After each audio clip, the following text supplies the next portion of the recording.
Yes, sir. We are live. A very good evening to everyone. My voice is audible, Manali, Nidhi. Yes, sir. So, good evening and welcome to all on today's global webinar. Very good evening to everyone joining us from India and across the world. On behalf of the Museovision South India chapter and the history enthusiasts, it gives me an immense pleasure to welcome you today's global webinar on exhibition design, museum, new paradigm. Webinar marks a special occasion as we celebrate the 10th foundation year of Museovision, of fostering dialogue, innovation, and collaboration among museum and heritage professionals.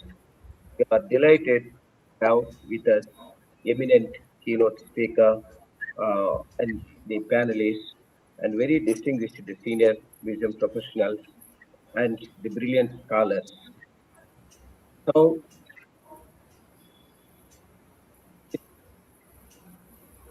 webinar focuses on a current relevant topic relevant in today's global museum scenario. So for that, we have very eminent personalities in the decadal experience museum professionals have invited on this vision. I am extremely happy today with us very eminent uh, personalities. So, like uh, David Jacob, Emeritus ICOM US and ICOM Canada, and very distinguished personality, Professor Tanishka Kachru, and Mr. Seshikumar Radhakrishnan, Director EDC, Creative Technology, Bangalore. Very senior most and most respected person, our President Nandan Shastri sir.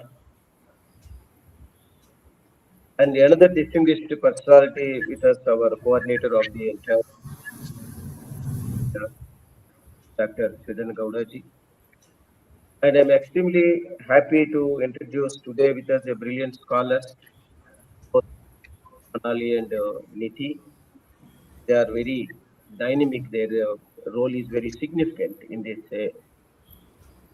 And Manali is a very actively associated her academic brilliance and highly contributed in academic, especially museum details. And she is a very passionate about the history, and she always try to do large number of multidisciplinary, especially focus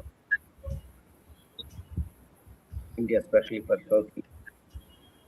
More than 150 workshops, seminars, and the contributed. She is also founder of the History Enthusiast Group. It be equally important to upcoming brilliant scholar Nidhi Kaddu. And she is currently engaged in research assistant in Satyasai College, and she has also submitted her doctoral thesis for Rani Channamamba University. So this is really relevant, and especially I mentioned Nandan Shastri sir. We are moving under his vision and direction. He always doing good things and good path for the museums in which direction we are moving.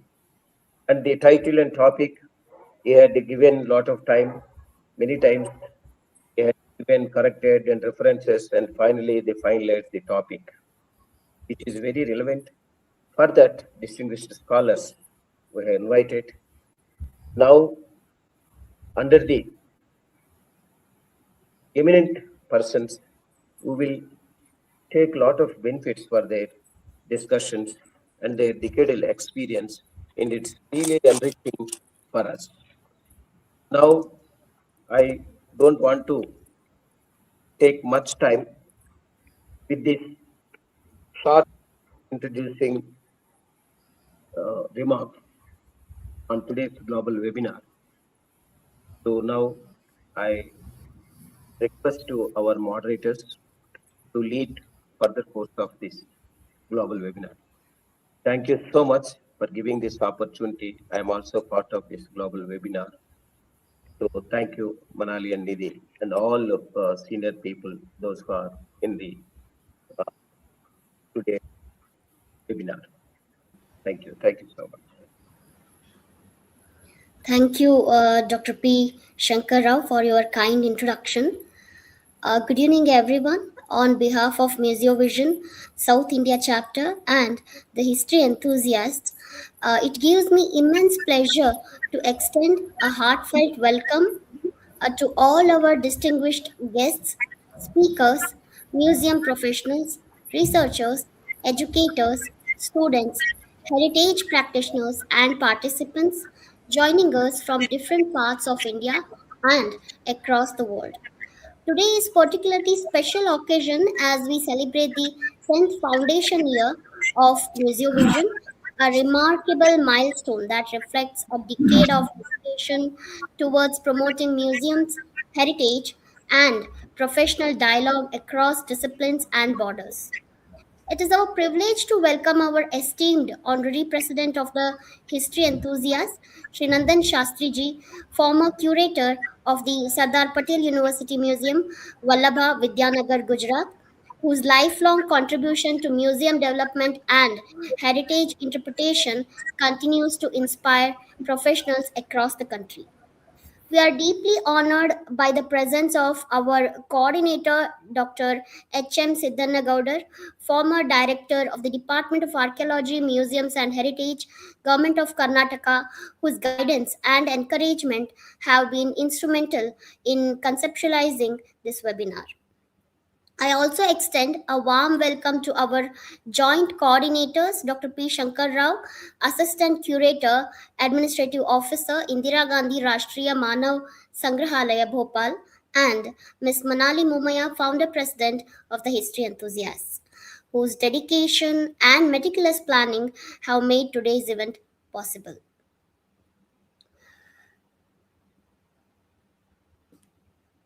We are privileged to welcome our keynote speaker, Dr. George Jacob, FRCGS, internationally respected museum leader and president emeritus of the Board of Directors ICOM US. His pioneering work in museum leadership and exhibition development has influenced institutions and professionals across the globe. We are equally delighted to welcome our distinguished panelists, Professor Tanishka Kachru of the National Institute of Design, Ahmedabad, and Mr. Shashi Kumar Radhakrishnan, Director, EDC Creative Technology Solutions, Bengaluru. Their expertise in design, interpretation, technology, and visitor engagement promises to enrich today's discussions immensely. Finally, I warmly welcome every participant who has chosen to spend this evening with us. Your presence demonstrates the growing interest in museums not merely as repositories of collections but as dynamic spaces for dialogue, creativity, education, and community engagement. The theme of today's webinar, Exhibition Design in Museums, a New Paradigm, is both timely and significant as museums continue to evolve in response to changing technologies, audience, and societal expectations. Exhibition design has become a central point to how knowledge is communicated, experiences are created, and stories are shared. Today's discussions will explore these evolving perspectives through the insights of eminent professionals who have shaped museum practice in diverse contexts. We sincerely hope that this evening deliberations inspire new ideas, meaningful conversations, and future collaborations among all of us who are committed to preserving and interpreting heritage in innovative ways. Once again, I extend my heartfelt welcome to each one of you and thank you for being a part of this special celebration. Thank you.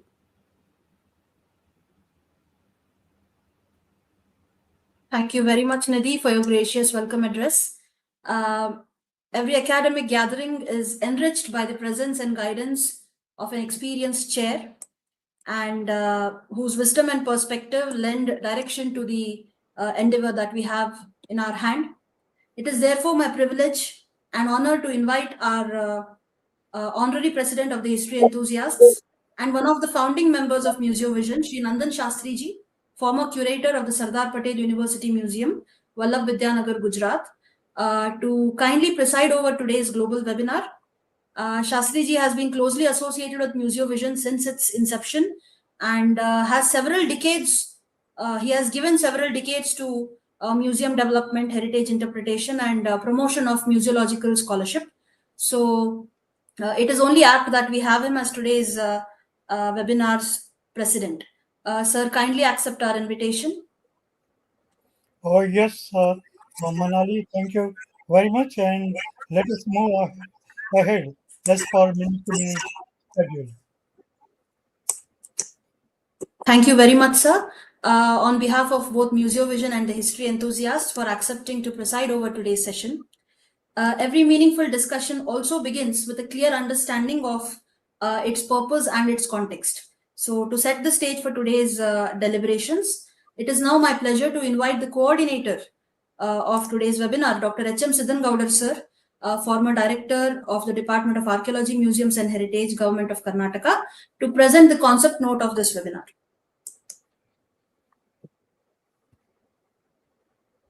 Sir, kindly unmute yourself. Thank you, Manaliji. Good evening to all. Museums worldwide are undergoing a profound transformation. They are no longer viewed merely as repositories of objects, but as dynamic centers for education, research, cultural dialogue, community engagement, and lifelong learning. Exhibition design has become one of the most important tools through which museums communicate knowledge, interpret heritage, and create meaningful visitor experiences. Rapid advances in digital technology, immersive media, interactive displays, artificial intelligence, accessibility standards, and sustainable design have fundamentally changed the way exhibitions are conceptualized and presented. Contemporary museums increasingly focus on storytelling, visitor participation, inclusivity, and multisensory experiences rather than the simple display of collections. In this changing landscape, museum professionals, curators, designers, conservators, educators, architects, and students must understand the emerging paradigm in exhibition planning and design. This webinar seeks to provide a platform for discussing these developments and exploring innovative approaches that can make museum exhibitions more engaging, accessible, and relevant to diverse audiences. The webinar, The Exhibition Design in Museums, a New Paradigm, aims to stimulate critical discussions on the future of museum exhibitions in an era of rapid technological and social change. By bringing together distinguished experts and museum professionals from diverse disciplines, the program will foster innovation, encourage knowledge sharing, and strengthen professional capacity. Ultimately, it seeks to promote exhibition practices that are intellectually enriching, visitor centered, technologically advanced, and culturally meaningful, thereby enhancing the role of museums as vibrant institutions serving society in the 21st century. Thank you for giving me this opportunity. Manalaji? Yes. Thank you very much, sir, for the insightful and thought-provoking concept note. You have beautifully set the stage and an intellectual framework for today's discussions. It is now my great privilege and honor to introduce our keynote speaker for this evening, Dr. George Jacob, Fellow of the Royal Canadian Geographical Society. Dr. Jacob is an internationally renowned museum director, planner, and exhibition designer whose distinguished career has profoundly influenced museum practice across the globe. Uh, an Indian born museum professional, he has successfully led and contributed to more than 100 museum projects spanning several continents with a remarkable project portfolio valued at over 600 million US dollars. His academic and professional journey reflects an extraordinary commitment to excellence. Dr. Jacob received professional training at the Smithsonian Institution and pursued higher education at Yale and University of Toronto. He is also a distinguished alumnus of the Bits Pilani Museum Studies program and a Canadian Commonwealth Fellow, recognitions that reflect both his academic distinction and his global engagement with museum studies. A prolific author and thought leader, Dr. Jacob has written 24 books on the future of museum design and museum practice, making significant contributions to contemporary discourse on museums, interpretation, exhibition planning, and visitor engagement. Throughout his illustrious career, he has founded and directed 4 internationally acclaimed museums, each reflecting his vision of museums as dynamic centers of learning, dialogue, and public engagement rather than non living beings. His leadership has also extended to several of the world's most respected museum and cultural organizations. He has served on the boards of the International Council of Museum, ICOM, in both the United States and Canada, the Commonwealth Association of Museums, US Travel, and Canadian Association of Science Centers, contributing significantly to museum policy, professional collaboration, and institutional development at the international level. One of the defining milestones of his career was serving as the project director for the production of the permanent exhibition of the original Star Spangled Banner at the Smithsonian's National Museum of American History, an exhibition of immense national significance that was rededicated to the American people by President George W. Bush. His commitment to museums extends beyond exhibition design into global environmental and social initiatives. Dr. Jacob currently serves as a chief advisor to the United Nations Environment Program on climate museums, helping museums worldwide engage meaningfully with issues of sustainability and climate action, something that is a very relevant and very burning topic right now. His outstanding contributions to museums, heritage, and civil society have earned him numerous prestigious honors. He was awarded the Her Royal Highness Majesty Queen Elizabeth II Platinum Jubilee Medal of Excellence in recognition of his distinguished service to civil society. He is also a fellow of the Royal Canadian Geographical Society, a Disney Institute Fellow, and a Getty Leadership Fellow, honors that reflect his leadership, innovation, and influence on museum practices worldwide. This evening's webinar explores exhibition designs in museums, a new paradigm. Few individuals are better placed to lead this conversation than someone whose life has been dedicated to reimagining museums through innovative exhibition design, meaningful visitor experiences, and institutional leadership, like Dr. George Jacob. So, ladies and gentlemen in the virtual audience, it is with immense pleasure that I invite Dr. Jacob to deliver today's keynote address. Sir, over to you.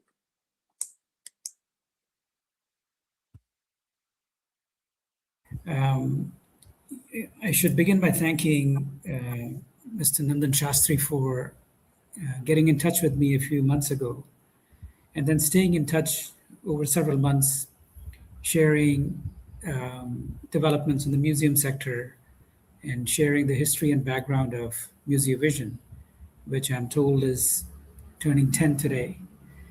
And I think that's a remarkable testament to Mr. Shastri and all the enthusiasts who are members of this organic, effervescent group of professionals. I believe we have crossed about 244 registrants for this evening.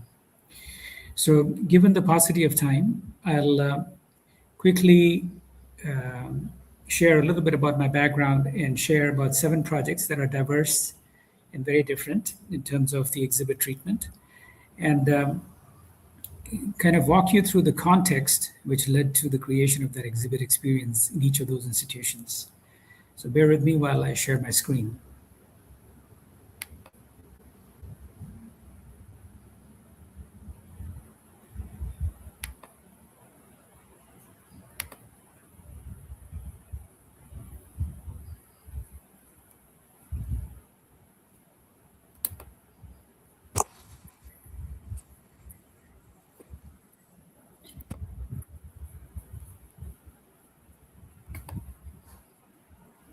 Can you see my screen?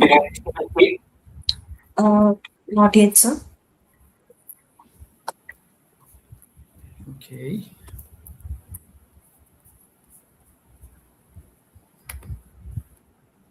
How about now? Sir. Is it possible? Are you seeing my screen at all? No, sir. We're just seeing you.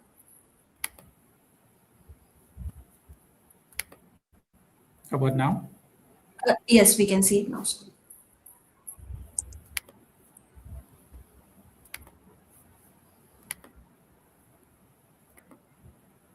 Are you seeing my screen? Hello? Yes, sir. Hello? We're seeing it. All right. So, given the topic that explores new paradigms, I thought it was timely to sort of rewind a little bit and look at some of the old paradigms. So, from the time of Ptolemy Sauter's library in Alexandria, museums began much as a cabinet of curiosities. And then as the paradigm shifted, it got into a curatorial interpretive intervention. Subsequently, passive exhibits became interactive, and interactive exhibits became immersive. And then there was the advent of mobile devices with QR codes and all the other paraphernalia that came with it. Looking at the new paradigms, we are seeing an increasing amount of smart buildings and galleries. We are seeing an increased fusion of architectural elements with the exhibits that they contain. We're now seeing an introduction of AI in curation, and we'll soon see an introduction of emotional AI in curation. We're also seeing the advent of adaptive real-time content, where live stream data becomes part of the interpretive text or content. And we are seeing that exhibit design process itself, with the help of AI, is now producing infinite prototyping at rapid speeds. So the processes that would normally take months is now taking minutes. So there is a huge shift in the way technology has started influencing the way content is shown, displayed, and experienced in museums. The first example that I will give you is the Philip J. Cray Dinosaur Museum up in northern Alberta. So as some of you may know that, Alberta holds about 7.5% of the world's dinosaurs. And about 400 miles north of Edmonton, there was a discovery made by a math high school teacher who discovered a particular species of Triceratops. It was called Pachyrhinoceros lacustae. And when the University of Alberta investigated this a little bit more, they discovered another fossil of the same species, and then another one, and then another one. And they estimated that there would be about 20,000 animals buried in the same spot. So apparently 69 million years ago, there was a flood, and these animals sort of piled on top of each other. And the county of Grand Prairie decided to do a dinosaur museum in that particular location. And in and around that location, there are dinosaur tracks of sauropods, theropods, and you can see them on rock surfaces that have tilted over the millennium years. And there was a case built for the creation of a dinosaur museum, primarily dedicated to this particular species of Triceratops. The building was conceived as a sort of these flat prairie fields. So the building had sort of faceted structures, and those are some of the early renderings of how the building took shape, sort of emulating the prairie fields in which it is situated, with a sort of contour that was an abstract form of a dinosaur. The other interesting part about this building was that the building went underground about 2.5 levels, almost like a dig site. And the exhibit arrangement on the inside talked about a story of paleo to petroleum.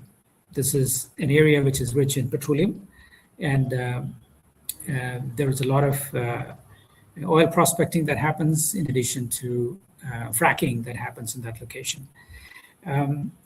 This is Alaska Highway, and the museum is situated about 17 kilometers from the town of Grand Prairie. And the little lights that you see on the Alaska Highway, they are the motorcycles led by a Hollywood actor, Dan Aykroyd, to raise funds for the Dinosaur Museum. And you can see the motorcycles in the parking lot. You can see the faceted building, which, as I mentioned, goes underground. And that's sort of the parking lot of the complex. Now, the remarkable thing about the exhibit layout was that there is not a single fleshed out dinosaur in the entire museum building. The exhibits are on coffin-like plinths that emulate the fact that they are extinct. Most of the dinosaurs are articulated skeletals, and many of them are reproductions, and some of them are actual fossils. Now, there are AR panels that are mounted in different vantage points across the museum Great Hall, and the visitors can actually pan those AR panels on these skeletal forms and activate something which is called the hotspots. And once activated, the hotspots will flush out the animal and will animate the animal and create an ecosystem around it that is from the Triassic period. Now, the other important aspect of this particular exhibit experience is that the exhibits are all interconnected. The story is all interconnected. So essentially, it is laid out as carnivores chasing herbivores out of the building. And when one pans the AR panels on top of the skeletal formations, not only does the animal come alive, but it actually lunges towards the next exhibit, as if to eat a subservient species or herbivore. And that interconnected storyline makes this experience fairly unique. Those are some of the views of the ramps that go deep into the pit of the museum. And there is Margaret Trudeau there. The second example I'll give you is a climate center that was conceived for California. And the story of climate change, we have many climate exhibits at science museums where the story is actually told using statistics, using graphs, using narratives on sea level rise, etc. But here we decided to tell the story using Native American voices. So long before the Spanish movement into that portion of Western California, there were Native American tribes that lived there, the Ohlone, the Miwok, the Chichonye, and the Yokuts Indians. And the story of climate change is told through their voices on how they existed long before settlers in symbiotic harmony with nature. And the building itself is designed like the Ohlone shell mounds and fish scales. So it has that sort of poetic balance between heritage and nature. And the staircase that staggers behind it, they're basically oyster shells. Oyster is harvested in those little tanks, and one can see how they purify water and they fatten themselves and they're eventually harvested. So the building actually contains an eco park. There are 2 pods that you see, and then you see a third pod, which is an AI pod, which sits at different airports around the world with climate data exchange parameters woven into those pods. It has an alt power system that uses microalgae to generate power using photovoltaic reactors. There is a biodome on one side, and then there is a biodiversity education outreach on one side, which has deep ocean submersibles, capability of launching deep ocean submersibles on one side. And so that's sort of the exploded view of the center. It has a 1 million-gallon aquarium in the middle, which has about 30,000 animals. And it has some interesting native species with other bells and whistles, including a gift shop, a dining area, teaching area, and an area to launch these remote operated submersibles. That's sort of an aerial view, and those are some of the heat patterns of the bubbles that cover the Dome 1 and Dome 2 of the center. Now, the next exhibit experience is in Jamaica. This is an oceanarium that is being planned in Montego Bay, in one of the cities that is about 2 hours drive from Kingston. And immediately after COVID, the government of Jamaica felt that they needed an oceanarium with some very specific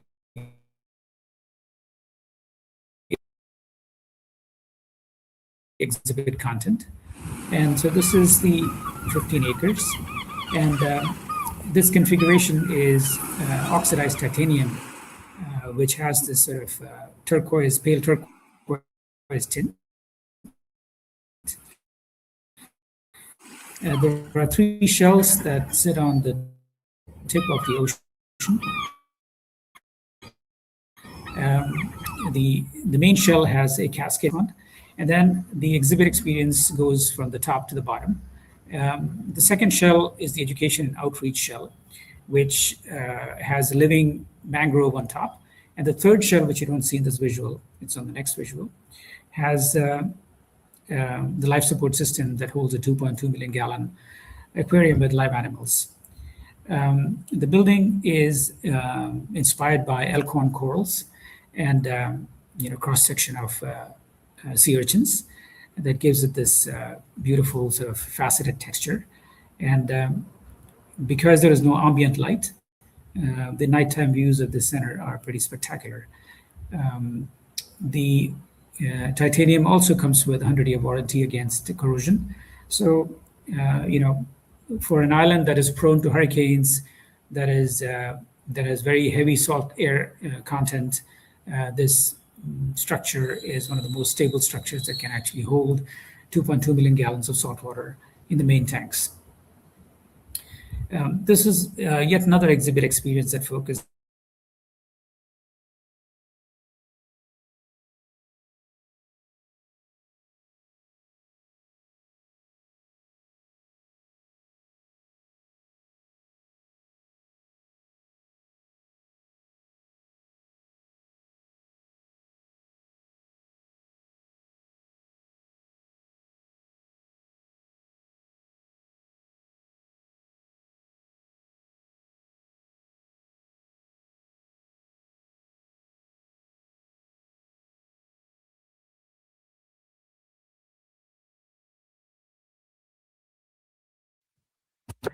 So your video and audio is frozen. We cannot hear you.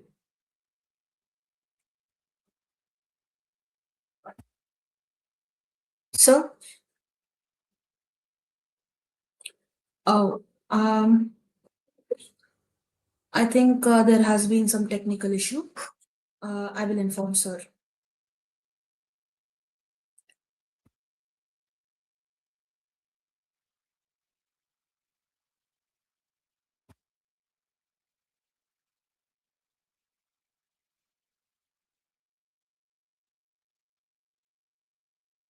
So your video and audio has both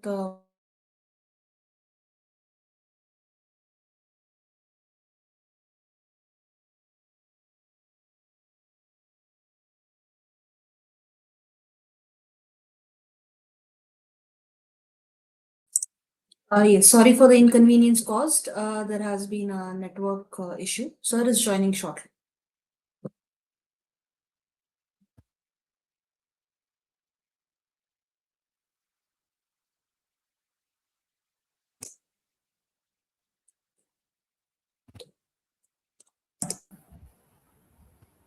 Hello.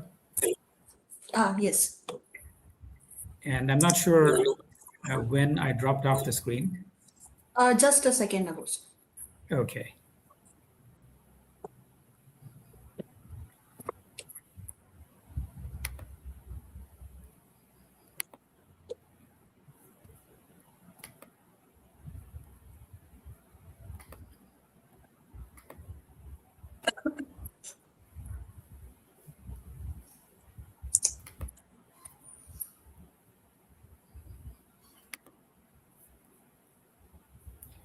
Can you see my screen? No, sir.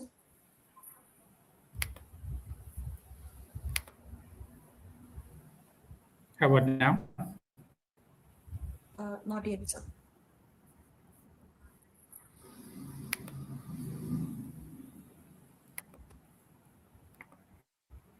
How about now? Yes, I can see it, sir.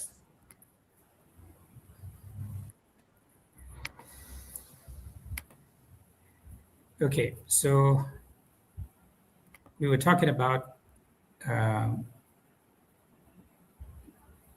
sperm whale, I think. Can you see the screen? Yes, sir, we can see it. Hello? We right. can see it, sir. Okay, so I was talking. Okay, so I was mentioning that we use sperm whale as the motif for presentation. This is the loudest animal on the planet, and it sleeps like this vertically, almost like coffins. It can hold its breath for about 28 minutes. And we thought that these animals are so dramatic, and they're 16 to 18 meters in length, that we needed to use that in this ocean cathedral as you entered the building. So this is what the exhibit looks like in the lobby. So you can see the backdrop of these rubberized, very tall sperm whales with an audioscape that forms the sort of ambient atmosphere, deep ocean atmosphere, with schooling fish in the front that are live. So this combination of the audioscape, the rubberized animals, and the live fish makes this sort of entry very dramatic. And there is really nothing like this anywhere else in the world. Moving on to a completely different topic, the genocide in Darfur that killed about 400,000 people since 2003. And the exhibit experience uses an enactment with actors that actually bring home the story of genocide. There is no label text. There is nothing else needed because the presentation is so powerful that the horrific impact of genocide becomes clear almost instantly. The images are so graphic, even though people are aware that this is an enactment, that it is held in the quadrangle in this sort of open, semi-open outdoor space to allow those who feel uncomfortable with what they are seeing to leave without going through the labyrinth of a typical museum gallery or museum experience. These are some of the other images of the exhibit called Sudden Death.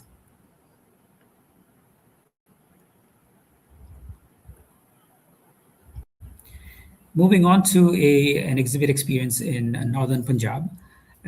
This particular slide shows the Anandpur Sahib Gurdwara, Takht Keshgढ़ Sahib. And adjacent to the Gurdwara came up India's largest faith-based museum at that time, called Virasat-e-Khalsa. And this city is also known for a historic enactment called Hola Mohalla that happens every year that celebrates the 500-year-old Sikh traditions of martial arts, Gatka, and other things. The building is in 3 different clusters designed by Moshe Safdie. The pedestrian bridge is 1/4 of a mile long. There are 25 galleries on the top right cluster. And the boat-shaped building that you see alongside that cluster is the orientation gallery. And there are 5 petals that point upwards in both configurations. In the foreground is the digital gallery, digital archives, and then there is a retail and a multimedia theater on one side. And that's Moshe Safdie with Delhi Chief Minister Sheila Dikshit. And the project is set on a 100-acre site. The water body is about 7 acres. And there are 25 galleries that talk about the history of Sikhism.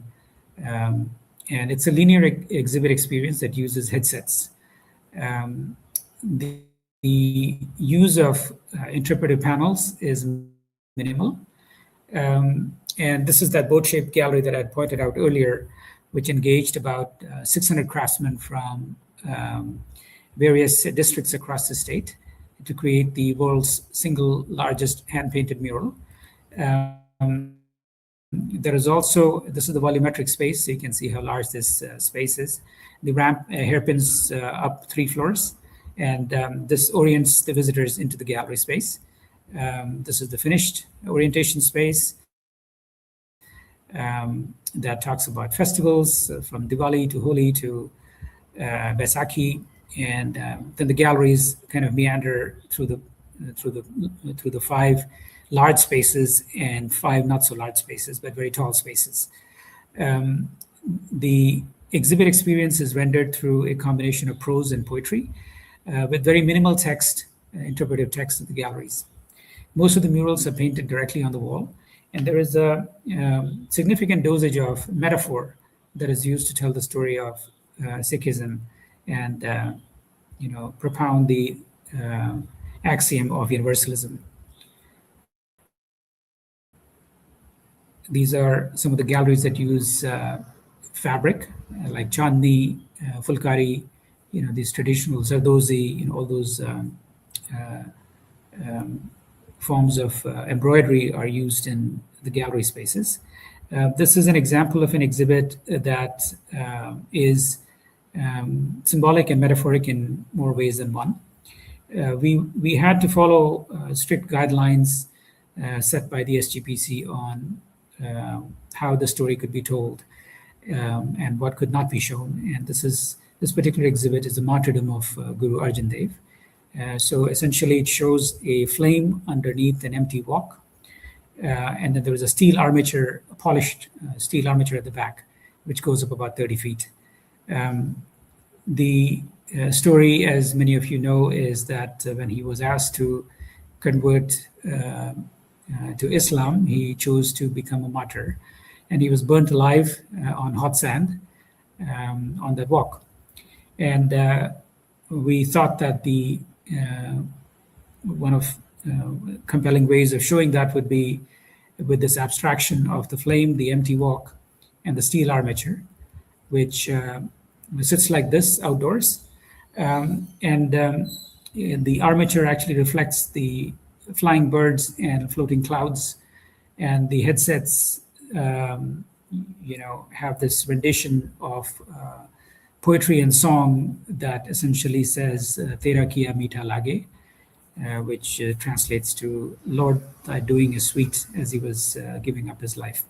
So initially, when this was planned, we thought that the abstraction would be too sophisticated for the rural audience, but to the contrary, it is an exhibit that actually pauses people as they kind of gather around this open air space and spend some more time listening to this sort of poetic rendition, which sometimes brings tears to the eyes of many visitors. These are some of the other exhibits that use symbolism of the falcon and so on. This is a completely different example in Hawaii. This is the big island of Hawaii, and yes, it snows sometimes in wintertime. That's the tallest mountain in the world from the bottom of the ocean, called Mauna Kea. So it's about 15,000 feet below the ocean and about 14,000 feet above the ocean. And because the islands of Hawaii are 2,500 nautical miles away from any landmass, the optical conditions are pristine for setting up optical telescopes and looking at the stars. So the world's biggest telescopes, about 16 of them, are situated on Mauna Kea. and Subaru, Gemini, Keck, NASA, IRTF, Caltech, Harvard, Smithsonian Submillimeter Array, Canada, France, Hawaii. All these telescopes are on Mauna Kea. Just like we have a church and an altar, Hawaiians believe that the altar is the mountain and church is the sky. And every altar is desecrated by the construction of a telescope. And the point of contentions grew to such a degree that they were willing to destroy and, these telescopes, and were willing to be incarcerated for the destruction. And part of the mandate of setting up this museum was to bridge the gap between the astronomy community and the Hawaiian communities. And those are some of the ceremonies that take place on the sacred sites on Mauna Kea. The umbilical cord of the firstborn Hawaiian son is cut and wrapped in tea leaves and deposited on the crater lake on this mountain. And therefore, their connection with the mountain is very visceral. And it's the same sort of visual metaphor that you see when you see an astronaut hanging from the payload of the space shuttle with this umbilical cord providing life support. And so there is a significant dosage of using the destructive power of the volcanoes on that island and the constructive power of searching for life in the universe above that is at play at the center. The building is designed like the pure forms of the three mountains on the Big Island, Mauna Kea, Mauna Loa, and Hualalai, and the sunken volcanic crater forms the amphitheater on one side. Those are some of the early renderings, and these are titanium cones. And those are the construction shots where you can actually see the building come up. The tallest cone is about 70 feet tall, which holds a planetarium on the inside.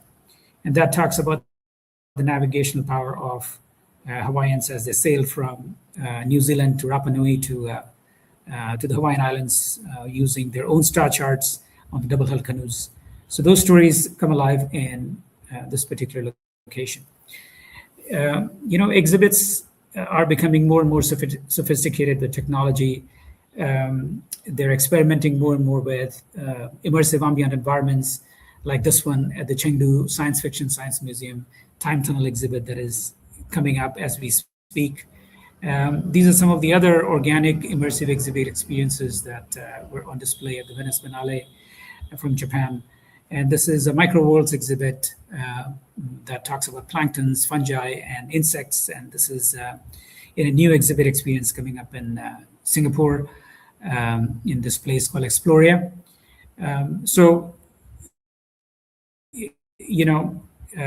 This is the new museum that is about to open in Los Angeles called the museum, and this is called the Museum of Narrative Arts. Star Wars, George Lucas is the funder for this multi-billion-dollar project, and the building resembles one of the starships. The key is while creating exhibit experiences, the key is how we leverage tech, how we give space to allow for the void to speak for itself without cluttering the mind. And it is important to engage the visitors emotionally. There are so many distractions in this era of social media, which is crowding our headspace. The emotive power is becoming rarer and it's a premium. And so to figure out what that key would be to unlock that emotive engagement is the power of dynamic didactics in exhibit experiences, eventually creating the right impact for awareness and for subsequent action. That defines how successful an exhibit experience is. And like I mentioned, the entire world is on social media these days, with 5.66 billion social media users, and this number is climbing. And pretty soon, the entire world would be on social media. And the flip side of this power is that 90% of the information there is inaccurate or partially true or incorrect entirely. And the power to discern what is information and what is disinformation is becoming very difficult, even with the help of artificial intelligence, which itself is feeding on tertiary information or information that is many times removed from the origins of the information.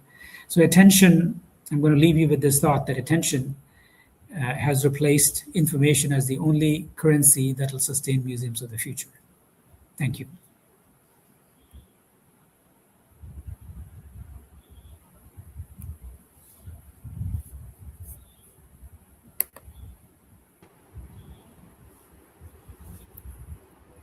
Thank you so much, sir.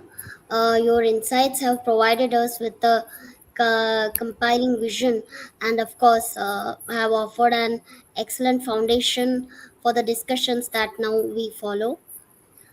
It is now my privilege to introduce our first panel speaker, Professor Tanishka Kachru.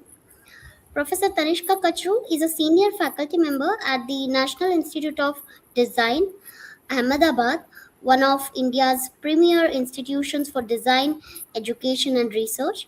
At NID, she teaches courses on history and theory of exhibition design, design for museums and heritage spaces, and designs for social change, nurturing the next generation of designers working at the intersection of culture, heritage, and public engagement. Her research explores exhibition design from post colonial and feminist perspectives, while also examining digital heritage interpretation and the evolving discourse of heritage within smart cities. Through her scholarship, she has consistently encouraged us to rethink how museums and exhibitions can become more inclusive, participatory, and socially responsive. Professor Kachru is also a distinguished author and editor. Her recent publications include the chapter Women Designers in India, in Women Graphic Designers, Rebalancing the Canon, published by Bloomsbury in 2025, and the Rutledge Handbook of Craft and Sustainability in India, co-edited with Rika Ribbons and published in 2024. Alongside her academic work, she has played a leading role in the conceptualization and design of several significant museums and exhibition projects across India.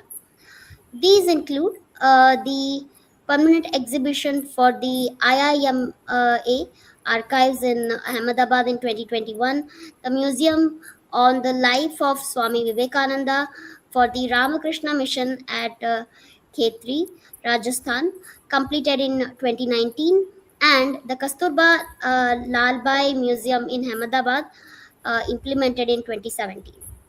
Her commitment to museum education extends beyond the classroom. She regularly conducts professional training programs with the National Council of Museums and serves as a member of its research and, of course, advisory board, contributing to the advancement of museum practice and exhibition design in India. This evening, Professor Kachru brings together the perspective of a designer, educator, researcher, and museum practitioner to help us better understand how exhibition design can shape meaningful relationships between collections, stories, and audience. Ladies and gentlemen, please join me in extending a very warm welcome to Professor Tanishka Kachru. Now, the floor is yours, ma'am. Yeah, thank you, Nidhi, for the very warm welcome, and thank you to all the chair today, and all the sort of dignitaries of the two organizations, Museovision and History Enthusiasts, who have organized this. Um, and of course, thank you very much to Dr. George Jacob for setting the tone of this conversation with his fabulous keynote lecture. Gives a really amazing view of where exhibition design is heading in the future.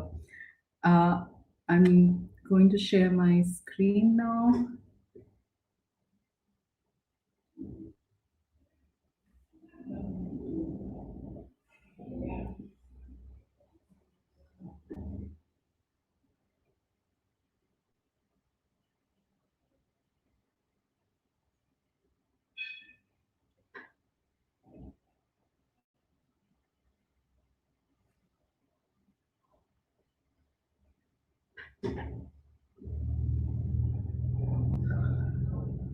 Okay. I hope my screen is visible to you, and I'm really Yes, ma'am. pleased today. Thank you. To be able to share with you some of the works that I've been engaged in for the past almost 15 years. Since I started teaching at the National Institute of Design. The National Institute of Design is, of course, one of the first kind of modern design education institute in India that was set up in 1961. And one of the most exciting things for me as a exhibition design historian was that it started with actually exhibition practice.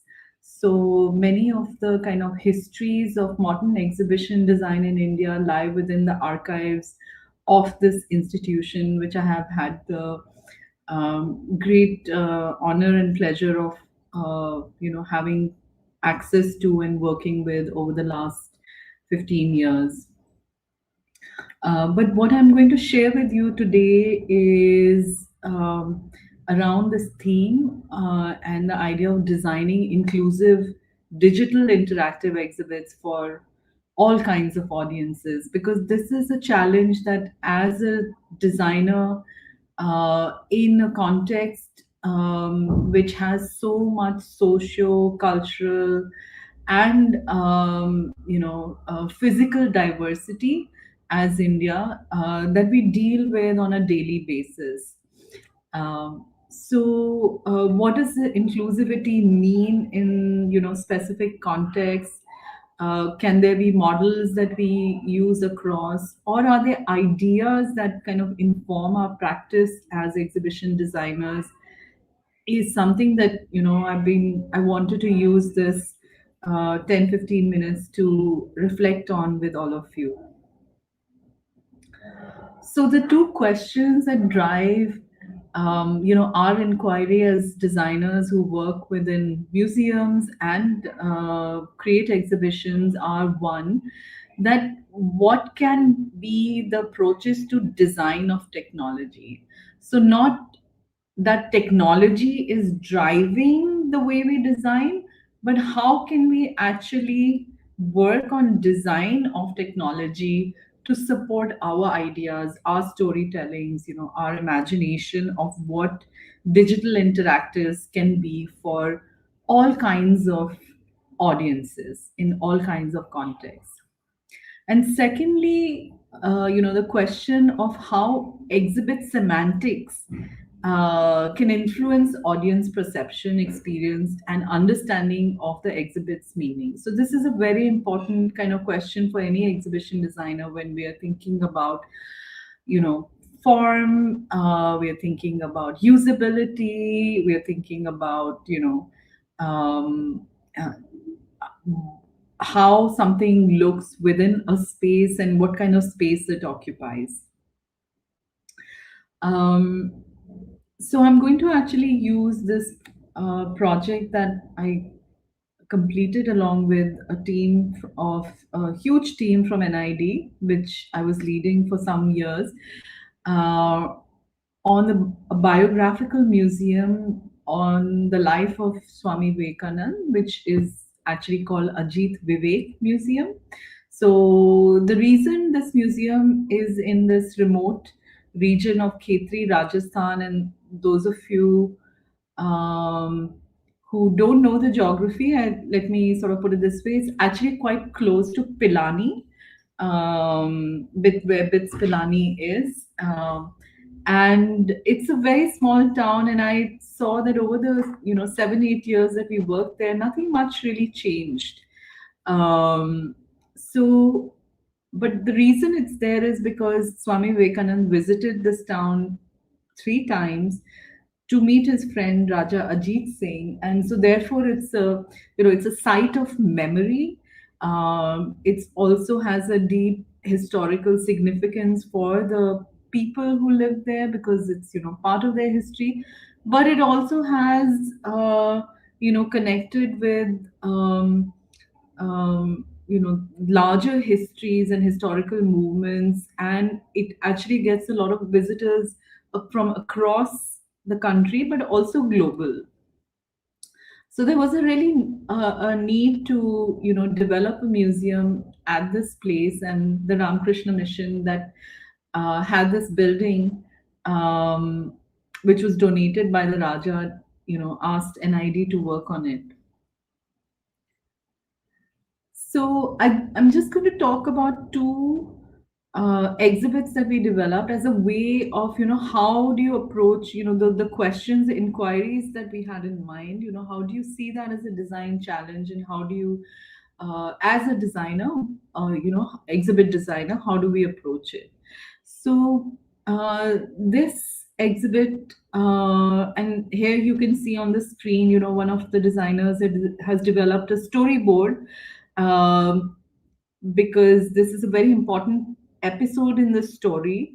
It's a narrative-driven museum, and this episode, talks about all the mission that Swami Vivekananda had in setting up ashrams everywhere, and how he was thinking about the impact that his work could have across India. So the storyboard imagines a group of people coming into this well, looking down the well and seeing a bucket, and it's sort of it's a natural response. If you're at a well, you sort of draw water out from the bucket, but instead of water, there's a screen out there. So the interaction is designed keeping in mind the context that people work are in out there, and the context even for international visitors, that it also talks about the ecology, the way of life, and the kind of cultural ways of thinking about the idea of reflection. So we called it the Well of Wisdom, and this was entirely designed and produced in NID. One of the students whose concept it was, his name is Mithilesh Sarod. Since then, he has also been working on a lot of museum projects across India with different firms. And we prototyped and actually built the final thing in NID, and took it to the site and installed it. So this is kind of what it looks like when you peer down the well, and it has some instructions that you have to follow, and the storytelling starts.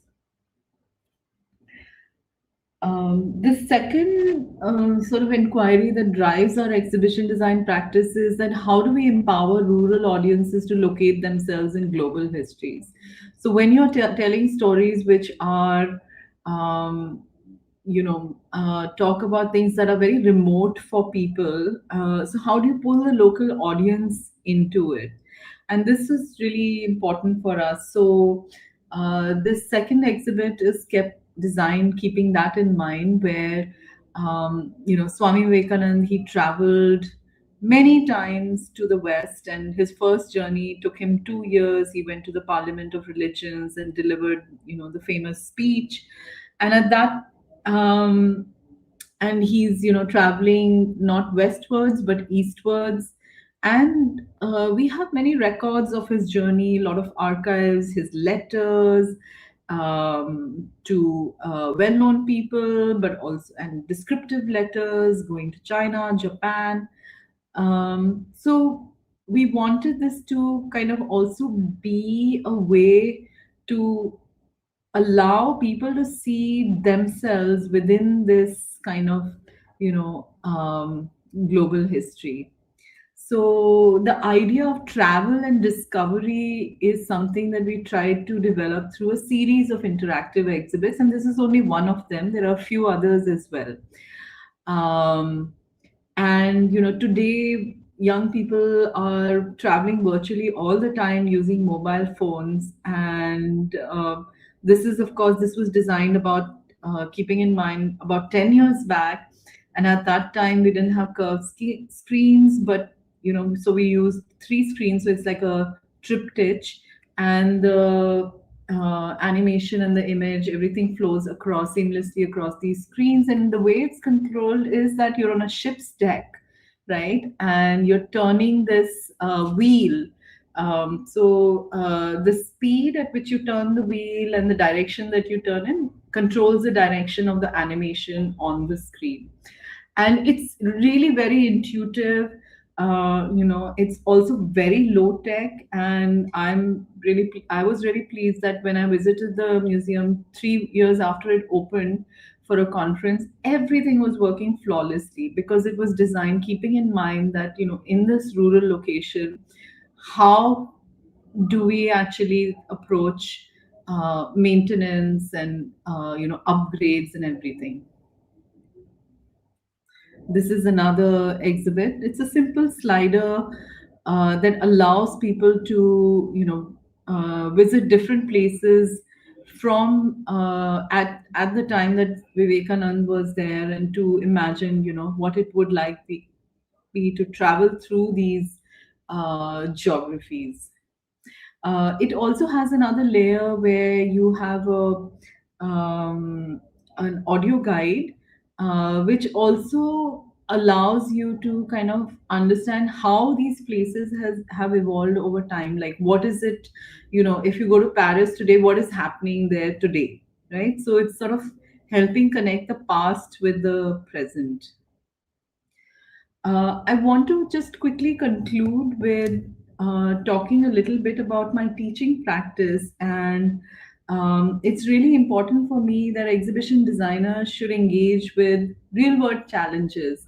And it's really important to build these skills from the time that you're a student. So we work very actively within the curriculum to develop professional studios and credited courses where students are actually working in these live situations. So this is at the Central Research and Training Laboratory in NCSM Kolkata 2018, where we were able to work with VR equipment, different kinds of sensors, along with the curators and the designers there, to develop different kinds of exhibits. And this is another one. This was just before COVID, and we were working in a very remote kind of location in Ladakh, designing a kitchen museum at a monastery. And one of the things that we were trying to also do with this is that how does intergenerational storytelling work? And eventually we were trying to figure out a way of doing participatory research with the community, so that eventually, even if we built a digital museum to connect it to the world, the storytelling would have the voices of the community that these objects belong to. And this was 2021 at the Institute of IRMA in Anand, their 25th anniversary. It was set up by Dr. Varghese Kurian. And they wanted us to do simple things like, how can we use objects that belong to that history, and then sort of use technology with that. So projecting on these milk cans and other ideas for augmented reality and VR disciplines, exhibits. And my last kind of student project that I wanted to show is, again, going back to Ladakh, where we were working on the idea of making cities and communities sustainable, resilient, inclusive, and safe. And we had the opportunity to develop a cultural experiential center at the Mystic House in Leh. And here I wanted to introduce, the kind of approach that we're using these days. As a design educator, it's really important for me to engage students with the idea of what we call world building.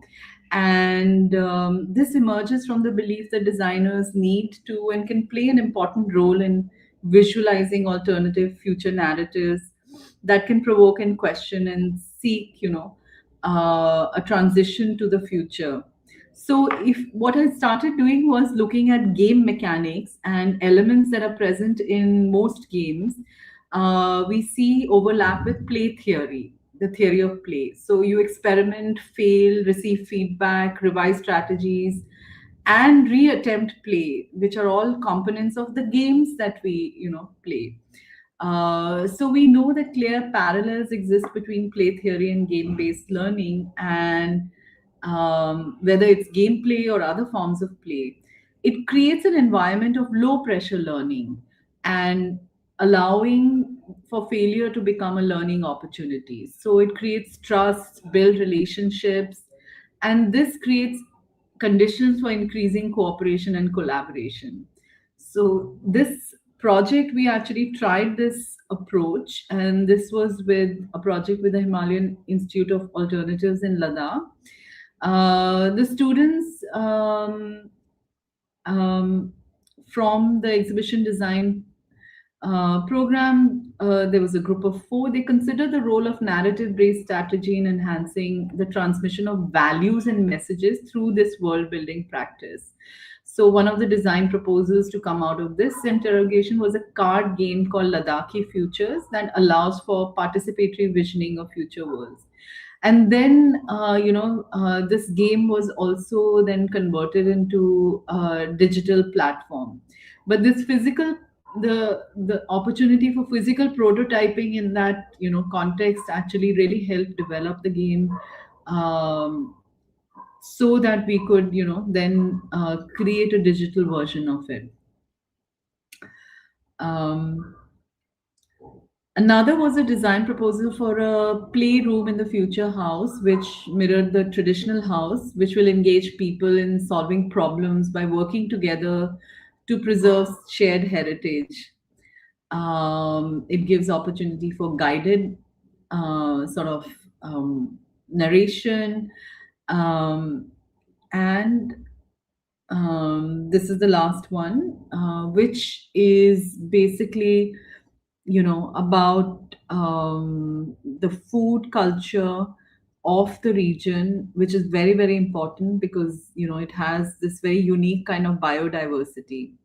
So to conclude, the theory underlying both all these proposals, which are looking at play-based learning and world building, is to use gamification to promote learning with play, where you experiment, fail, receive feedback, revise strategies, and reattempt play.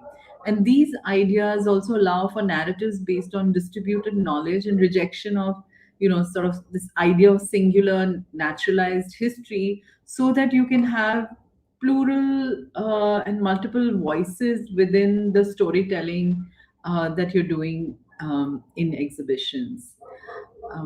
I'm going to stop sharing here, and thank you so much. I back to our chairs. Thank you very much, Professor Kachru, for that thought-provoking presentation.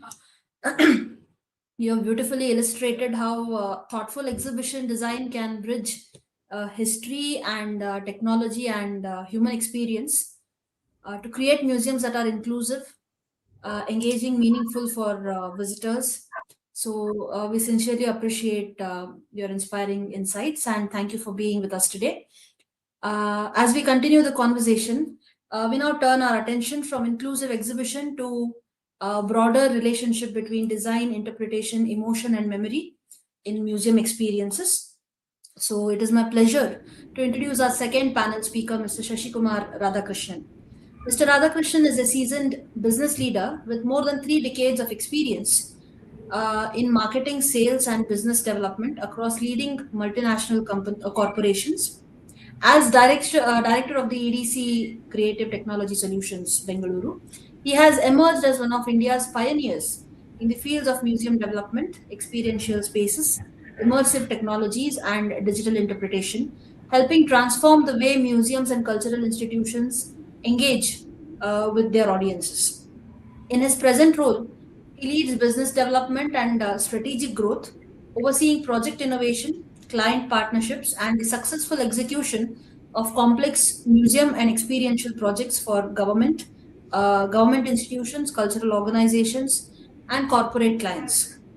His expertise lies in seamlessly integrating technology, storytelling, design, and visitor engagement to create an immersive learning environment. So that is very key. Mr. Radhakrishnan holds a Master of Science degree from Bangalore University and has been honored with the prestigious NASCOM Award for his innovative work on ICT interventions in experiential marketing.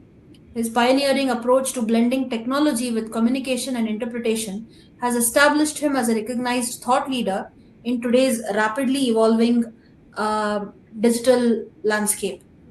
Over the years, he has contributed to the design, development, and execution of an impressive portfolio of museum and interpretation projects across India.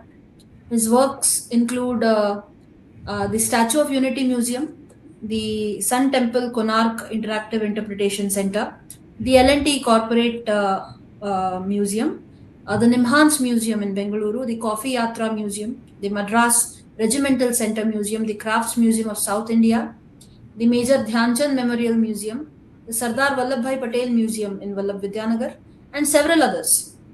And also experience centers, memorials, and heritage interpretation projects that have redefined visitor engagement through innovative design and technology. So, his extensive experience in conceptualizing and delivering immersive museum environments make him exceptionally well suited for today's theme, that is exhibition design in museums, a new paradigm. So, we look forward, sir, to hearing your perspectives on how emerging technologies and experiential design are reshaping museums into dynamic spaces for learning and public engagement. And uh, join me in welcoming Mr. Shashi Kumar Radhakrishnan once again to this virtual platform. Over to you, sir. Thank you. Hope I'm audible, loud and clear. Yes, sir. Thank you, Manali. And at the outset, a very hearty congratulations to Museovision on its 10th anniversary. And after two brilliant presentations by my fellow panelists, I am between conclusion and your dinner. So I have been given 15 minutes to present, and I think I've kept few slides to convey and communicate our experiences.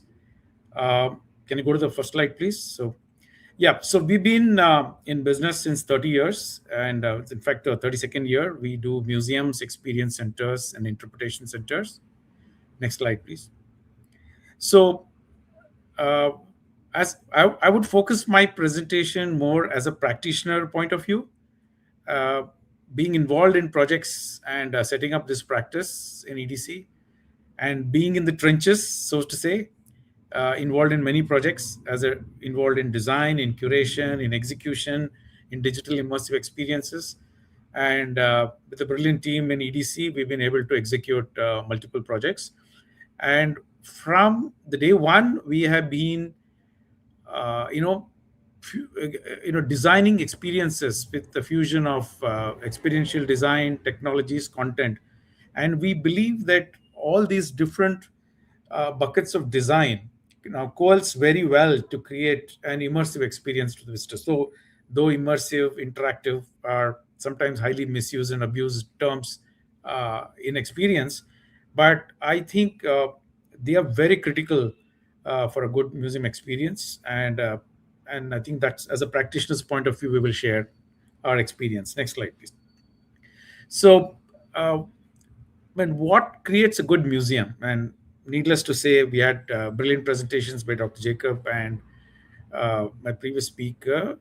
So what we find is a good concept with the right blend of technologies, with the right blend of storytelling, with good content and immersive experiences, create a good museum.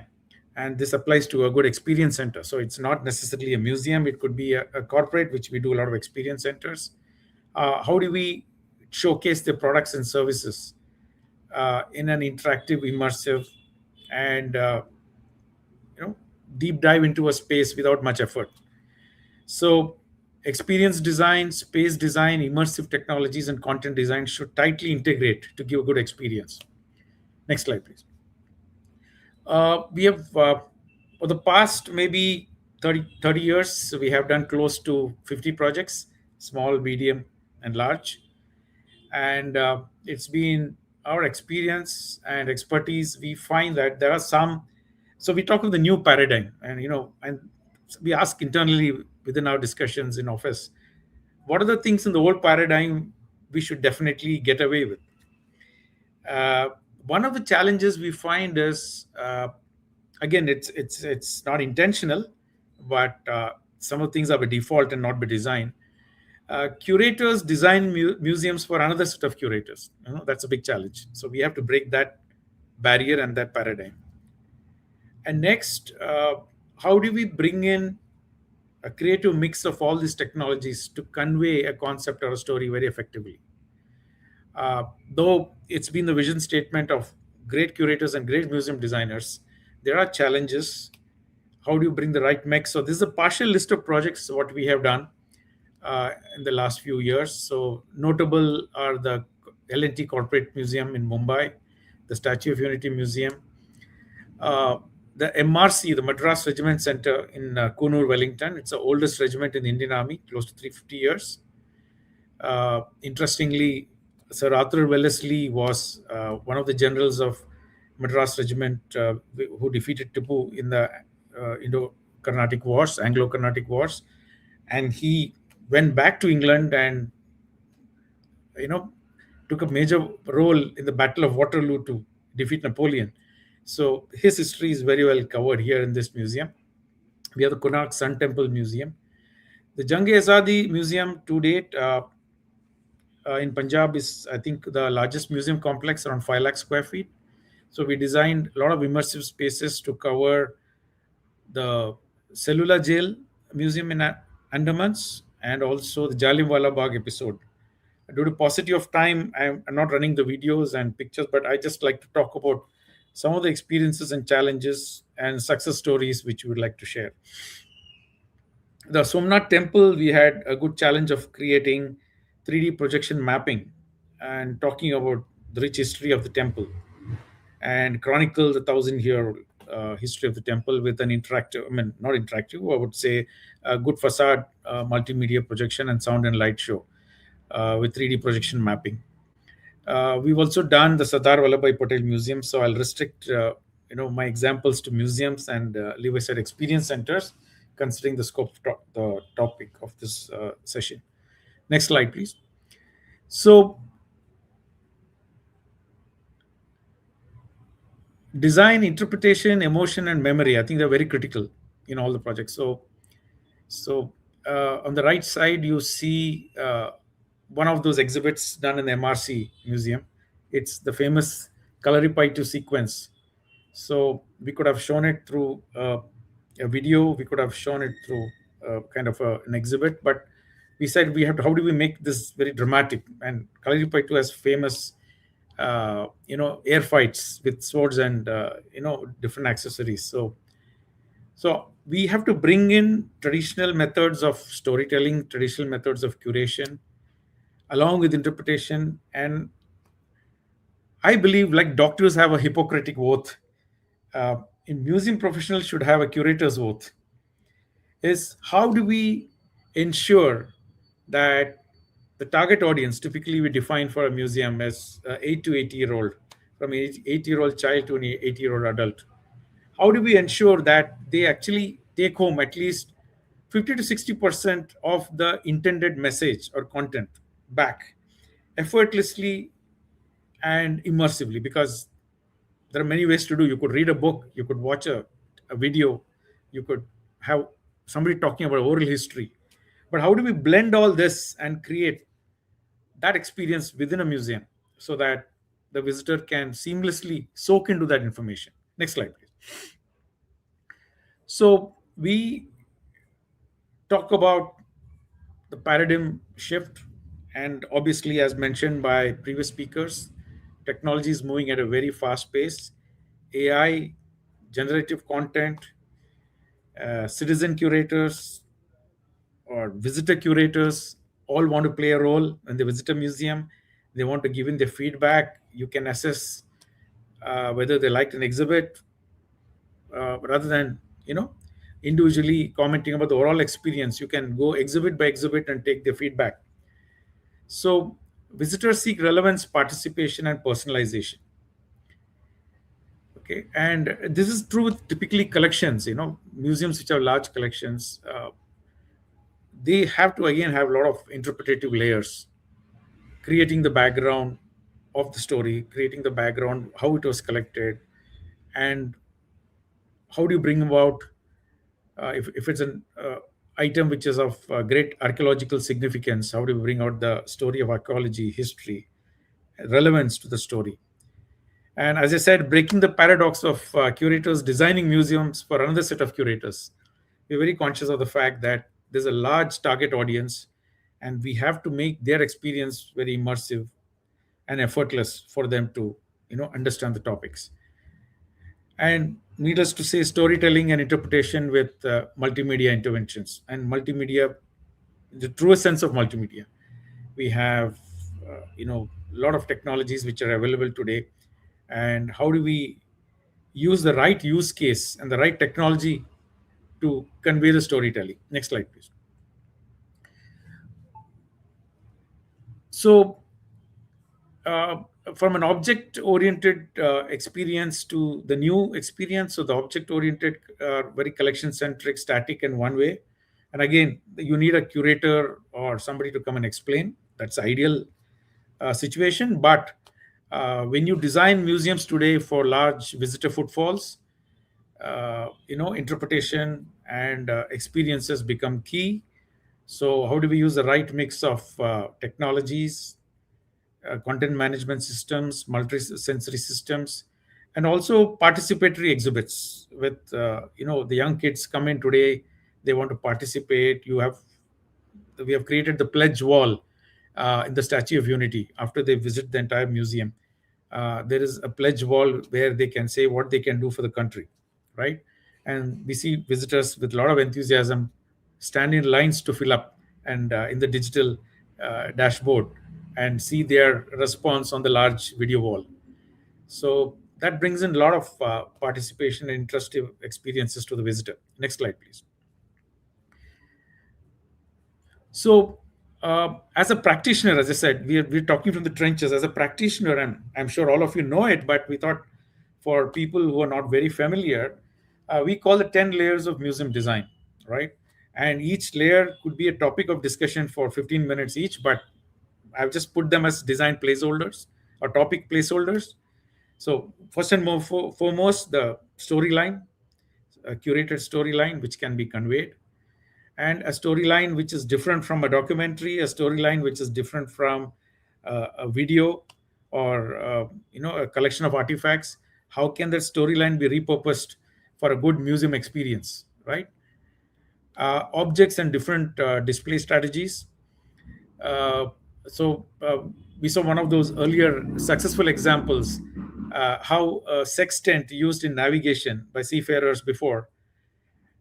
So you have the actual sextant displayed, and ahead of the sextant, you have a transparent AR display. And the AR display through touch will explain how the sextant was used by seafarers even before the new technologies came in. And that I think is a fantastic way of experiencing something. What is used, you have an object, you admire the object, how it is engineered to help a seafarer, but you also, through the aid of interpretative technologies, help the user to understand how a sextant works.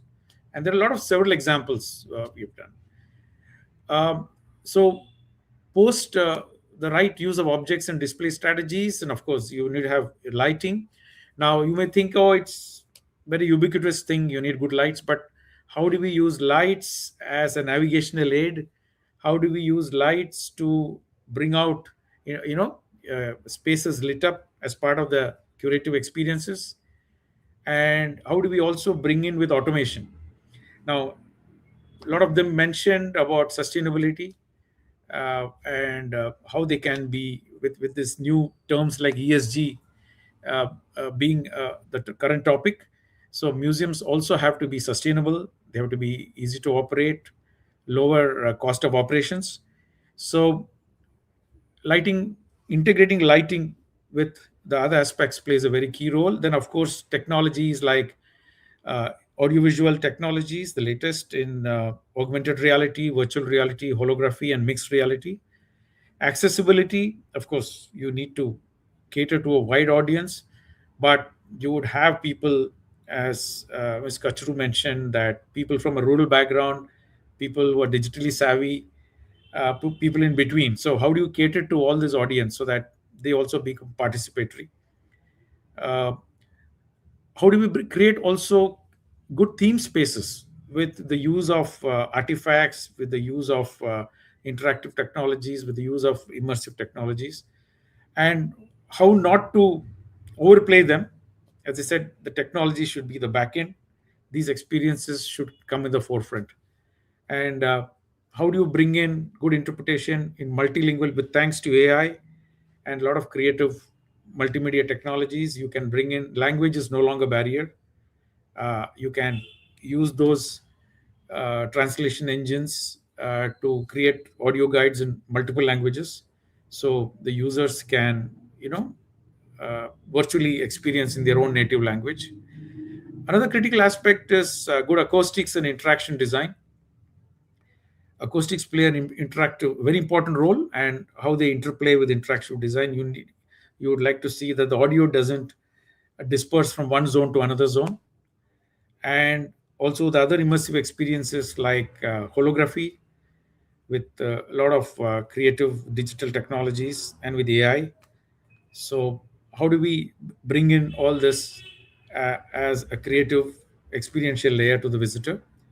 And last but not the least, I think we need to have metrics and mechanisms for visitor. You need to ask a visitor when they come out, what did you understand about this particular topic? To what extent?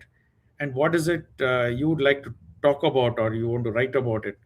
And I think once those metrics are designed and you get good feedback, that is also kind of a success story to say how a good museum design is done with the new paradigm of new technologies.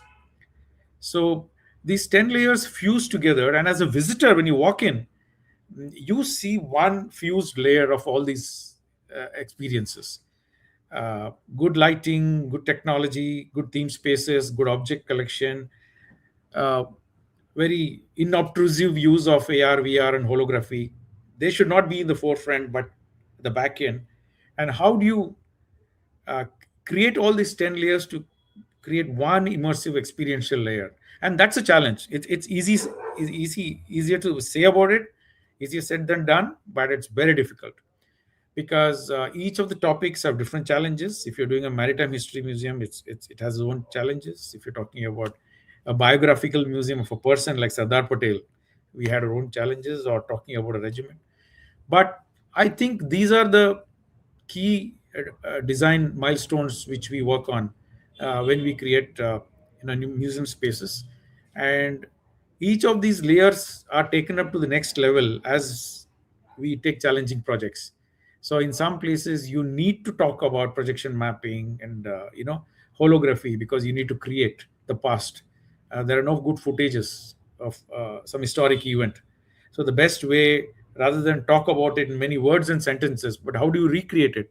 So you need to fall back on these technologies so that they actually create an immersive storytelling. So the last point is very critical because it's a sum total of all the other layers fusing to create a good learnings and takeaways and an emotion. And as in any good thing, a good movie, a good museum experience is also emotional. So you you have a good feeling, you feel like coming back, you feel like spending more time, talk to your friends and relatives about it, and ensure there's repeat footfalls. Next step. I'll just quickly run through a few more design pointers. So uh, I think I covered it in my description and explanation a few seconds ago, but interpretation before technology is very critical because we have seen a lot of use cases where there's an overdose of AR, VR mixed reality, and holography, the visitors get so fixated with what technology do you use, what system or what processor or what version of an iPad which you've used, and they forget the actual story why they've come into a museum. So that's bad use of technology. You have to be very conscious to see how technology is inobtrusive with the back end. And so these three questions are very important. Why does it matter? Why now? And why should I care? Next slide, please. So moving ahead, how do we fuse these layers and what are the possible challenges? And as I said, there's a large target audience, 8 to 80 years old. So, how do we bring in the universal design principles, multilingual interpretation, as we covered, and also multi generational learning? Because we think museum should be a good organic connection for a topic they've never experienced before. So, let's say they visited the MRC Museum. There is a section to learn about military history of India, and through the process, you get interested in military history of the world, and then you get interested about the wars. Then you talk about the heroes and generals. So that museum should trigger this kind of broadening of horizons of your thinking, and we should enable that. So I think these are the key design elements which we should consider when we design large interpretative experiences. Next slide, please.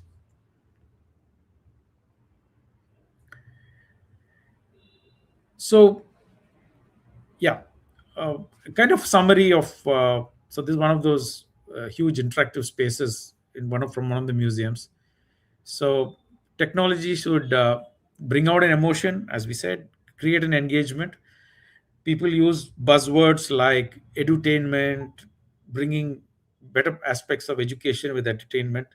We were the first people to use the word phygital many years ago, and many people said you're ahead of time. So bringing the physical and digital world together, right? So in technology, people use the word digital twins, right?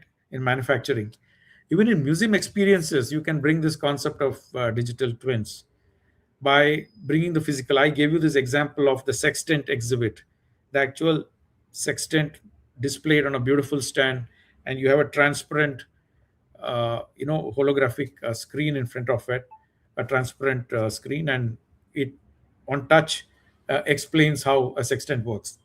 So uh, these kind of different layers fuse to create immersive storytelling. Next slide, please.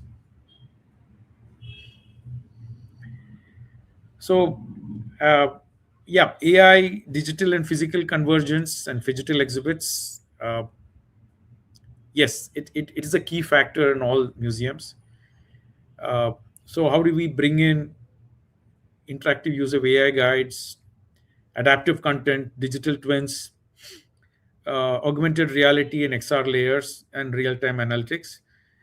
Uh, though, yeah, they are, uh, you know, challenging in terms of the museum budgets used for all of these.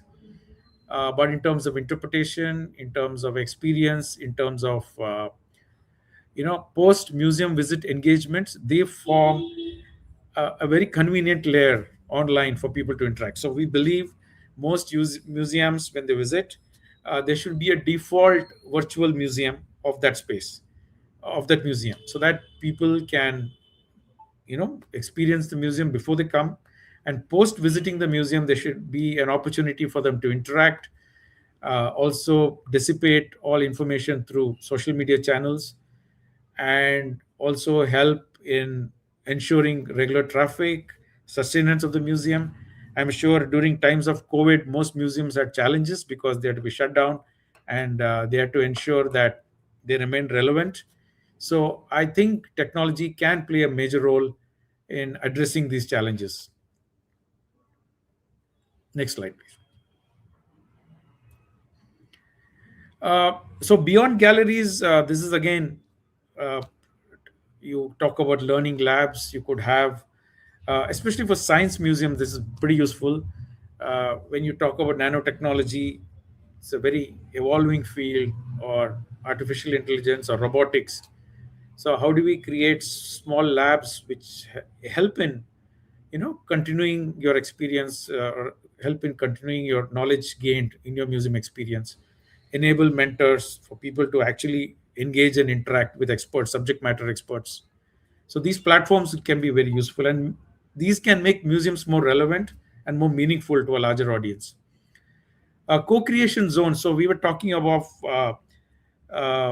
no, there was a project which we had a few discussions with the client a few weeks ago, and they said they have volunteers who would be engaged, and these volunteers would become co-creators and curators, and they would collect inputs from their perspective, from their youth friends and discussions. And you need a space so that they can actually create exhibits in a span of 6 months or whatever time defined by the organizers, and that gives them a space for them to showcase their curated work. So that brings in a lot of participation and engagement. And of course, uh, involvement of community and online museums and interaction, as I mentioned, in creating a platform for people to engage before the visit a museum and post a museum engagement. So that's a kind of organic connection when they which they build after visiting a museum. Next slide, please. So, yeah, the next question is, you've done all of this. How can technology also measure success? So, right now we are trying to build a platform integrating all these layers. How do we bring in lighting controls, different exhibit content management system? How do you connect all the devices seamlessly, ensure that they are maintained? So that is a platform we are trying to build, and one of the features of the platform is also measuring them. So what is the time spent exhibit? Because right now the feedback is, as you exit the museum, there is a questionnaire to be filled, or there's a book, or somebody just asks you and then you make an overall statement. You could actually visit zone by zone, get their feedback exhibit by exhibit, and also the back end track these metrics: time spent, conversations created, the different learnings what they've retained, how many people came back for repeat visits, and any kind of impact, whether it's online or offline. So these are the kind of successful metrics which technology can enable, and which should become over a period of time a default setting, as to say, for different museums to follow. Next slide, please. So, I mean, there's nothing new, but I think the new technology paradigm or use of Uh, technology Sir, elements. Yes, sir, if I may interrupt, we are running short of time, so this is my last slide. This is kind. my last slide. This is my Okay, last slide. okay, sir. So Yes, this is okay, kind sir. of Thank you. summarizing what I said. Uh, Design for curiosity, design for experiences, create conversations, and leave lasting memories. And how it is to be done, how it can be done, what are the challenges in design, execution, operation, and maintenance. I've tried to outline in the previous slides and with our experiences of the last few projects. Thank you so much, and good night to all.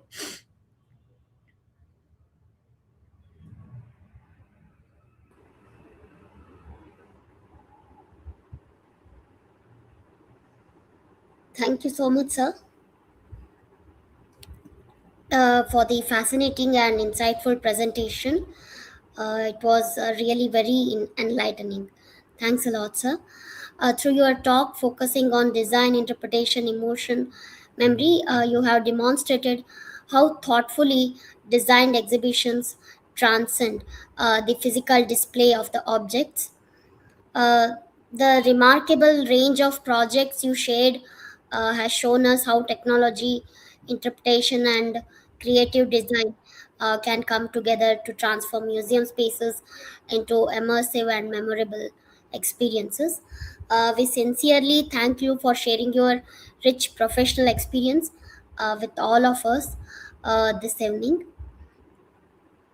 Uh, Thank you, Nidhi. Thank you very much, sir. We have now heard three very outstanding perspectives that have beautifully complemented one another. We started with in the keynote address with the global museum leadership and the future of museums, to inclusive exhibition design, and finally to experiential interpretation and emotional engagement. Together, these presentations have offered us a comprehensive understanding of what truly constitutes the new paradigm in exhibition design.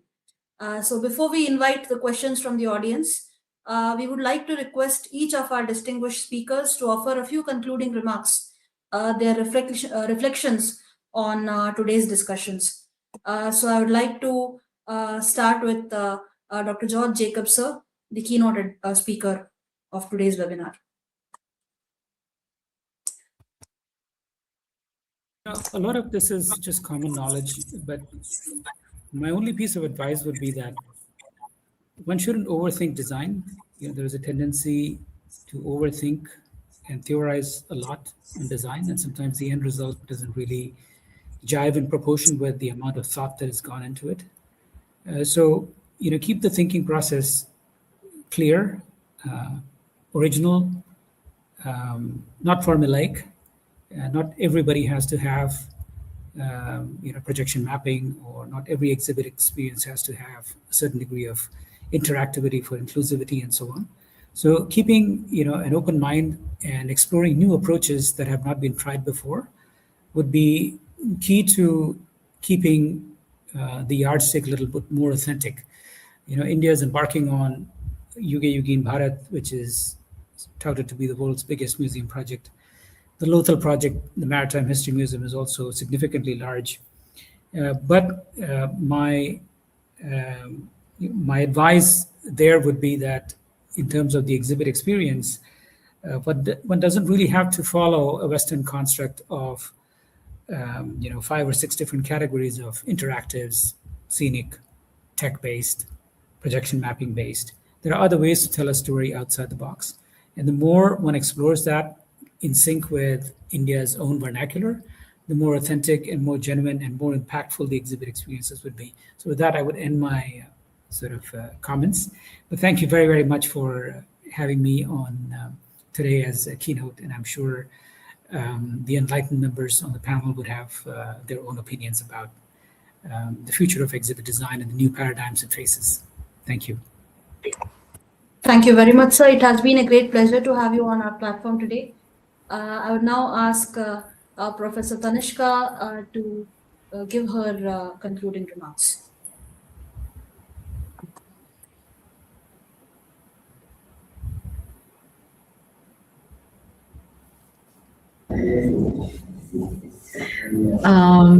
Thank you so much. It's been a really real pleasure to listen to our keynote and the other panelists, Shashi Kumarji. Lots to learn. I think, for me, and this was also what I was trying to talk about, we have to really work on inclusion. And I was really pleased this year that the Museum of Art and Photography in Bangalore actually put this at the center of their curatorial and exhibition design kind of approach. And they had this wonderful conference there as well on designing inclusive exhibitions. When we are talking about exhibitions that are inclusive, we are not only talking about physical disabilities, and today we have a lot of technologies that can also help with addressing that, but we're also talking about just linguistic diversity, intellectual diversity, and many other kinds of sort of abilities and things that we need to be sensitive of in museums, because if museums are, especially in India, they are to attract and to be meaningful to the people they represent, whose stories they tell, then it's really important that they reflect the reality, and then also the tradition, heritage, and cultural sensitivity of our environment. So I think in that sense, I think there is no one kind of pathway to the future. There are many kind of different pathways. So we have our mega museums that are coming up, and there are many such projects in India, and they require a certain kind of approach. But then I see equally as many small community museums coming up in remote locations, for which are telling stories of indigenous communities, languages, climate crisis, and many other things. And those are equally important. So the pathways, I think, will be very diverse, but they will all have to really think about, the question of, you know, inclusion, have that in the center, and designing for all kinds of uh, people and situations. Thank you so much, ma'am. It has been a great pleasure listening to you. I now invite Dr. Shashikumar Radhakrishnan to give his concluding remarks. Um, I just spoke, so I think to summarize, we see museums as a place for learning, inclusivity, interactivity, and creating digital spaces. We see museums as great assets for, I think we should always think about the new millennials and the Gen Z audiences, because they're more keen to experience and learn things in new ways. So creating digital experiences as a place of learning discovery uh, should be the key message, I think, for new museum design paradigm. Thank you. Thank you very much, sir, for your concluding remarks. Once again, I thank Dr. George Jacob, Professor Tanishka Kachru, and Mr. Shashikumar Radhakrishnan for your thoughtful remarks. And today's webinar has offered a lot of multidimensional perspectives on exhibition design. And we have a number of questions in the comment section that we would like to take up with the permission of the chair and the speakers. So let us take the first question, which was posted by Nandan sir. Sir, this is directed to Dr. George sir, and the question is on the screen. Which kind of exhibition strategies do you advocate for concept-oriented display in the context of prestigious exhibition? Can Man Survive by AMNH, New York? So would you like to?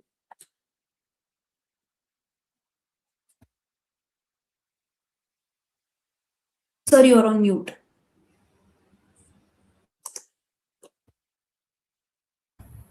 So, Can Man Survive is a really old exhibit from 1969, and many things have changed since that exhibit was first shown at the American History Museum in New York. I would recommend a much later exhibit called Collapse, which is shown at the LA County Museum of Art, that talks about the collapse of civilization under its own weight of data and data points.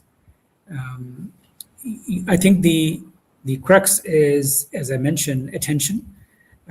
We live in an age which is filled with information and disinformation, and it's becoming harder and harder to discern, what is real and what is not. And the experiences are becoming so real in the fake world that even a trained eye is unable to see the difference sometimes and spot the difference sometimes. And one looks at videos and animations, they are so authentically real that unless one pays close attention, it's very hard to discern what is real and what is not. From that era, from the 1969 era, there used to be a book called A for Andromeda, written by Sir Fred Hoyle. And many years later, Sir Fred Hoyle actually traveled to Jaipur in India. And that's the time when NCSM, I began my career at NCSM, 1986, when NCSM was just being formed, and they were setting up the CRTL, which was the Central Research Training Laboratory. They haven't evolved in the last so many years. In 40 years, they have barely evolved in the sense that, the world of museums has jumped by, an eon. And, their dependence on certain baseline technologies is still there. For the sake of applying technology to the sake of applying technology to exhibit experiences. So the long and short of it is that unless exhibits like the one you just pointed out, drive home a point which is relevant today, and that can be done very well without technology. So that would be my answer, that one has to look at the impact of where human civilization is going and how that impact can be brought alive by avoiding technology in the exhibit experiences to drive home that point. Thank you very much, sir, for the insightful answer. I have a question of my own. As I'm primarily a student of history and archaeology, my question is in that context. As you bring a global experience with you, if you were asked to redesign a traditional archaeological museum in India, what would be the first three aspects that you would reconsider from the perspective of exhibition design and visitor experience? So take a look at the archaeology-driven collections-based museums in India, where, let's say, you would encounter a Chola bronze that's circa 13th century, and maybe that statue has a name, and there it ends. Maybe it'll have two more lines attached to it that tells you what it is, where it was found, etc., and there it ends. But it doesn't really give you the context. So the first thing will be to make sure that the context comes alive. And there are different ways of doing that. The second thing is, what story does that particular piece tell? And that story has to be compelling, whether it's a story of craftsmanship, whether it's a story of metallurgy, whether it's a story that is driven by a significant milestone in its history, whether that particular piece has something else attached to it that makes it more pertinent for it to find the display space in the museum gallery, and how it interacts with everything else that is in that gallery. If one can touch all these bases, at least the story is told right. The second is, one has to be conscious of the fact that what is competing with it. If you have a gallery with 500 artifacts, is it competing with all 499 of them? So that has to be really woven into the design principles as to what is it competing with. And lastly, how is it that we can display it differently from outside the conventional way of putting it in a glass case? So I think if some thought is given to all those aspects, maybe there is a solution that can work better than the present solution, which obviously may not be working. So to assess where those gaps are, trying to fill those gaps with some degree of creativity. And in every exhibit process, there is a process of formative evaluation and summative evaluation. So before the exhibit is unveiled to the public, you conduct your formative evaluation with a pilot group. You test it for its metrics. And then, once the exhibit is put on display, you do a summative evaluation to see whether or not the assumptions that you began with still hold, after a diverse and a wider group of demographic is brought in. And then you also observe the dwell time, whether or not if 499 objects are competing with that last object, what is the dwell time that determines whether or not that object is interesting to a vast cross-section of people. Thank you very much. Thank you. You're welcome. Nidhi will read out the next question. Sure. So the next question is for Tanishka ma'am. The question is it subaltern perspective of history so as to make history more relatable and immersive? That's the question.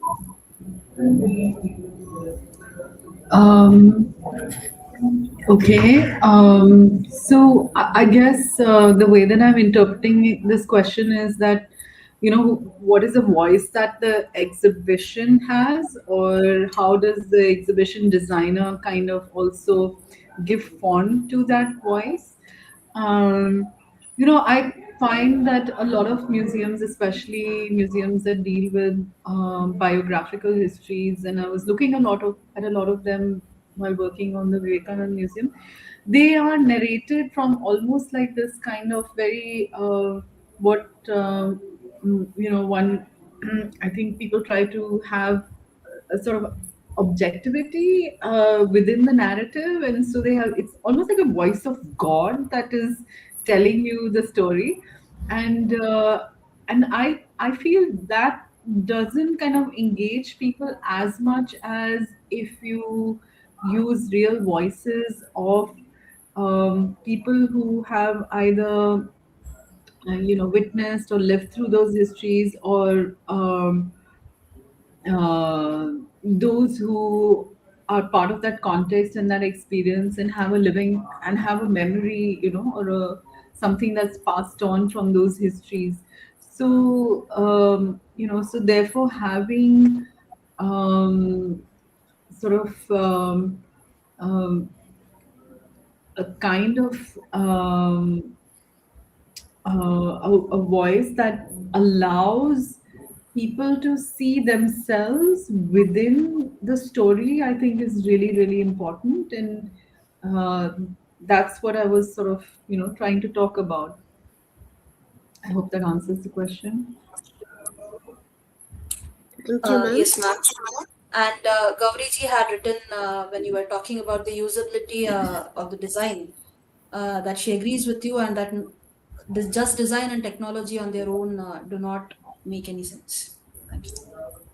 Yeah, thank you, Gauri, for that comment. And over time, I have realized that you cannot, and I think other speakers have also talked about this, that technology cannot be the starting point. And as a designer, I really feel that actually designing technology to hold your vision is what is really important. And there are a lot of interesting solutions that we've come up with along the way, which require not a lot of tech and funding, but actually require um, sort of new ways of thinking about technology and the context in which we are using it, and how does it kind of the exhibit semantics kind of work with the technology in the context and for the visitors that we're designing for. So that's, I think, that has been the approach. Thank you, ma'am. So we have another question by Nandan Shastri sir, and the question is for Shashi sir.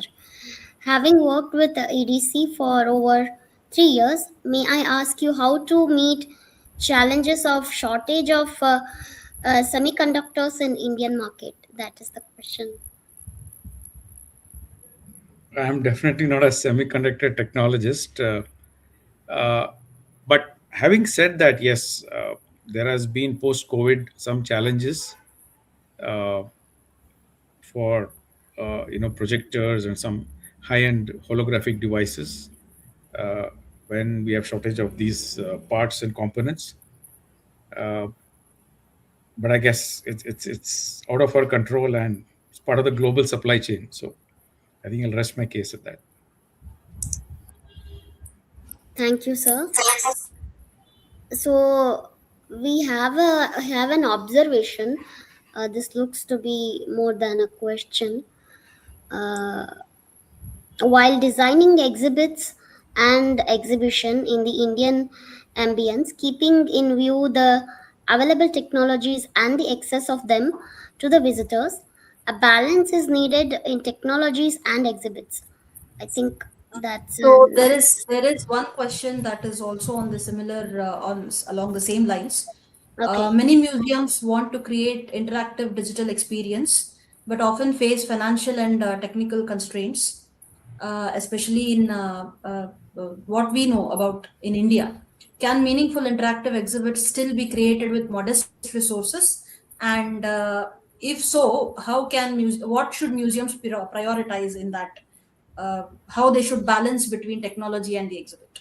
So this question is open to all the both the keynote speaker and both the panelists. So My answer is really simple. I'll go first. Hire a designer and not a technologist. They'll find you a good solution. thank you, ma'am. Sirs, do you have anything to add to this? No. No, I think the colleague from NID is right. It always helps to have a professional designer associated with the project. That makes the life cycle of execution shorter. Thank you so much, sir.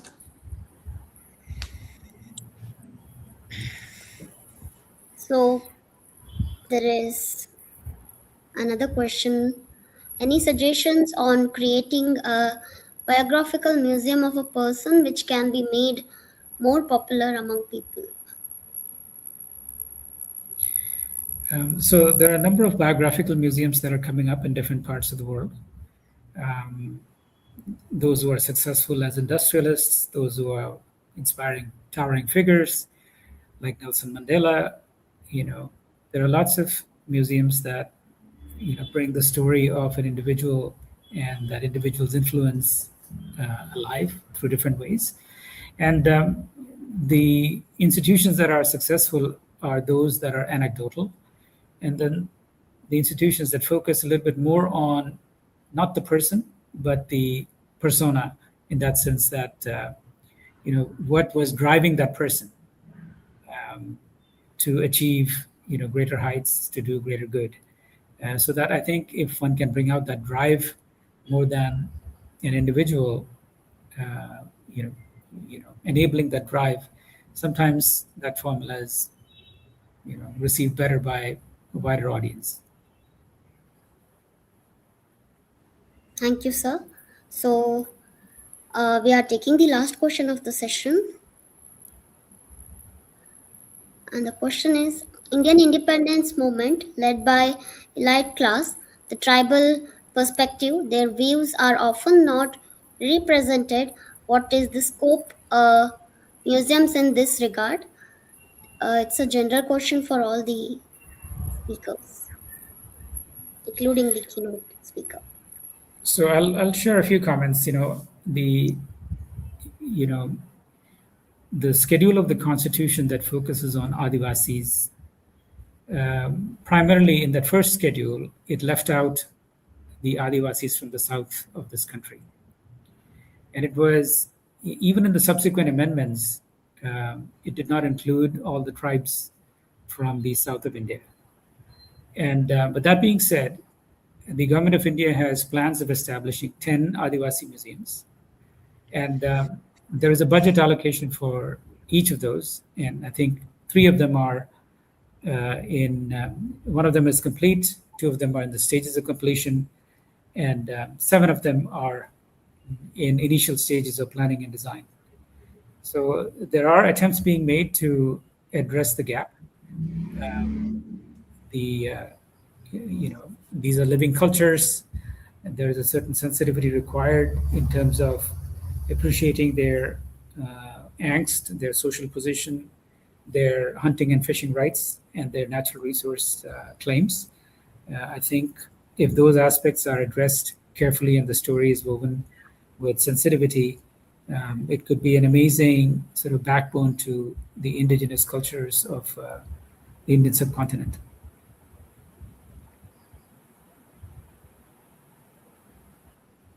Thank you so much, sir. Tanishka ma'am, Shashi sir, do you want to add on anything to the question? I actually wanted to say that the state of many of the tribal museums is that have been around for a very long time, and not the new ones that are proposed, is actually quite terrible. And I recently visited the one here in Ahmedabad, where some attempts have been made to kind of upgrade it. But I think it's not just a matter of gradation in terms of how the displays are, but it's also the perspective from which we kind of approach the storytelling, right? And we need to really re-examine the kind of very colonizing storytelling that has been present in how we, in this kind of ethnographic and or what we call tribal museums here. This really needs very strong re-examination from both curators, designers, and the entire kind of museum community. So I would really advocate for that. Thank you so much, ma'am. Shashi sir, do you have anything to add to this? Okay. So we have come to the end of the question and answer session. I do see that there are some more questions in the comment section, but due to time constraints, we are going to respond to those via email. We will be sending those questions, a list of questions to the keynote speaker as well as the panelists, and we will send you the responses. So kindly drop in your emails as well along with your questions. That way we can respond to you. So, and thank you, Nidhi, for reading out all the questions. That was indeed a very engaging and intellectually stimulating interaction between all the speakers and the audience members. We sincerely thank all the participants for your thoughtful questions, and to all the speakers for their very, very enlightening answers. As we now come to the concluding segment of our today's academic deliberations, it is now my privilege to invite our president for today's webinar, Shri Nandan Shastri ji, to deliver the presidential remarks. Am I audible? Yes, sir. Friends, uh, we are running behind the schedule only for 10 minutes, but whenever I have privilege to preside over a function in any webinar, I am hard master. So the 4 minutes allotted to me for presidential remark, I would like to curtail it because there are two more uh, scheduled events before we end this webinar today. Uh, so, having worked uh, in 7 members expert committee for Ahmedabad World Heritage City Trust, what I have learned, uh, as George rightly said, that we should think globally but act locally.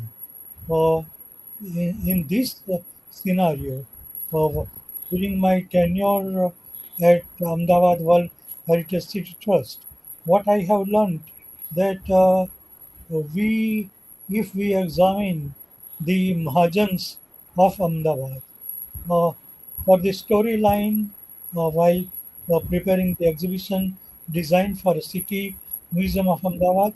Uh, we learn a lot. Uh, so, and that strategy uh, can be followed uh, by the Western world instead of what is the reverse that most of the museums try to follow the concept of a Western world. Uh, and the deliberations of today's webinar, uh, the keynote speaker and two panel speakers, I know them closely. Uh, so uh, instead of reading my uh, uh, prepared script, I would like to read only the conclusion. Just like Banya, I am a little bit selfish that before someone alerts me that I am running over the time, let me first tell my conclusion. The new paradigm in exhibition design ultimately recognizes that museums are no longer depositories of object alone. They are centers of knowledge, creativity, dialogue, innovation, and social responsibility. By integrating meaningful interpretation, inclusive participation, advanced technologies, sustainable practices, and rigorous preventive conservation, museums create exhibitions that educate the mind, inspire the imagination, touch the emotions, and strengthen the bonds between cultural heritage and society. These principles will continue to shape museums as dynamic institutions that preserve humanity's past while empowering the present and future generations. And uh, before I summarize today's speeches, three persons, uh, let me uh, tell you that an idea has flashed into my mind uh, recently that the 11th in the series of webinar for to commemorate the celebration of Museovision. Should we have the theme for the next one in 2027? Whether there should be partial compromise between the concept of new museology and old museology, I mean traditional museology or not. And another topic which comes into my mind is the role of preventive conservation uh, in setting up uh, museums for future, like the one we have in Dubai.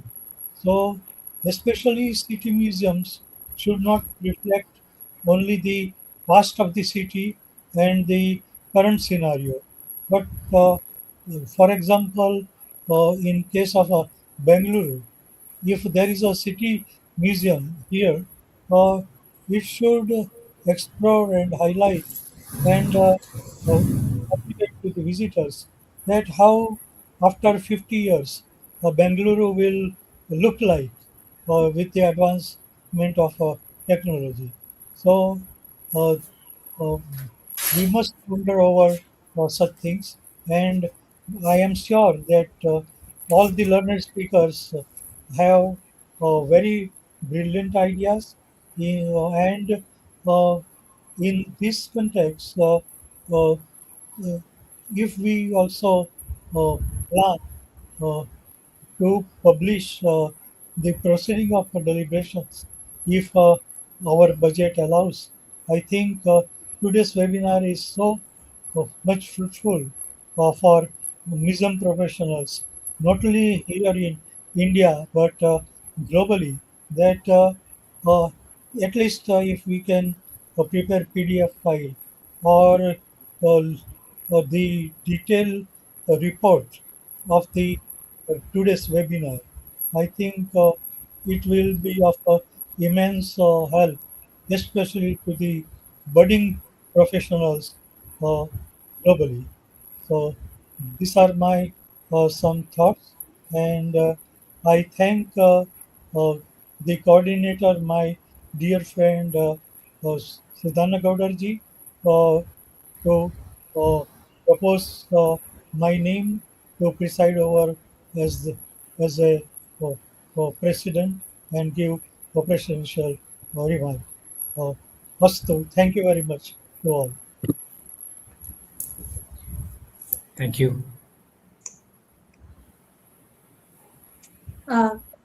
Nidhi, Yes. thank you very much, sir.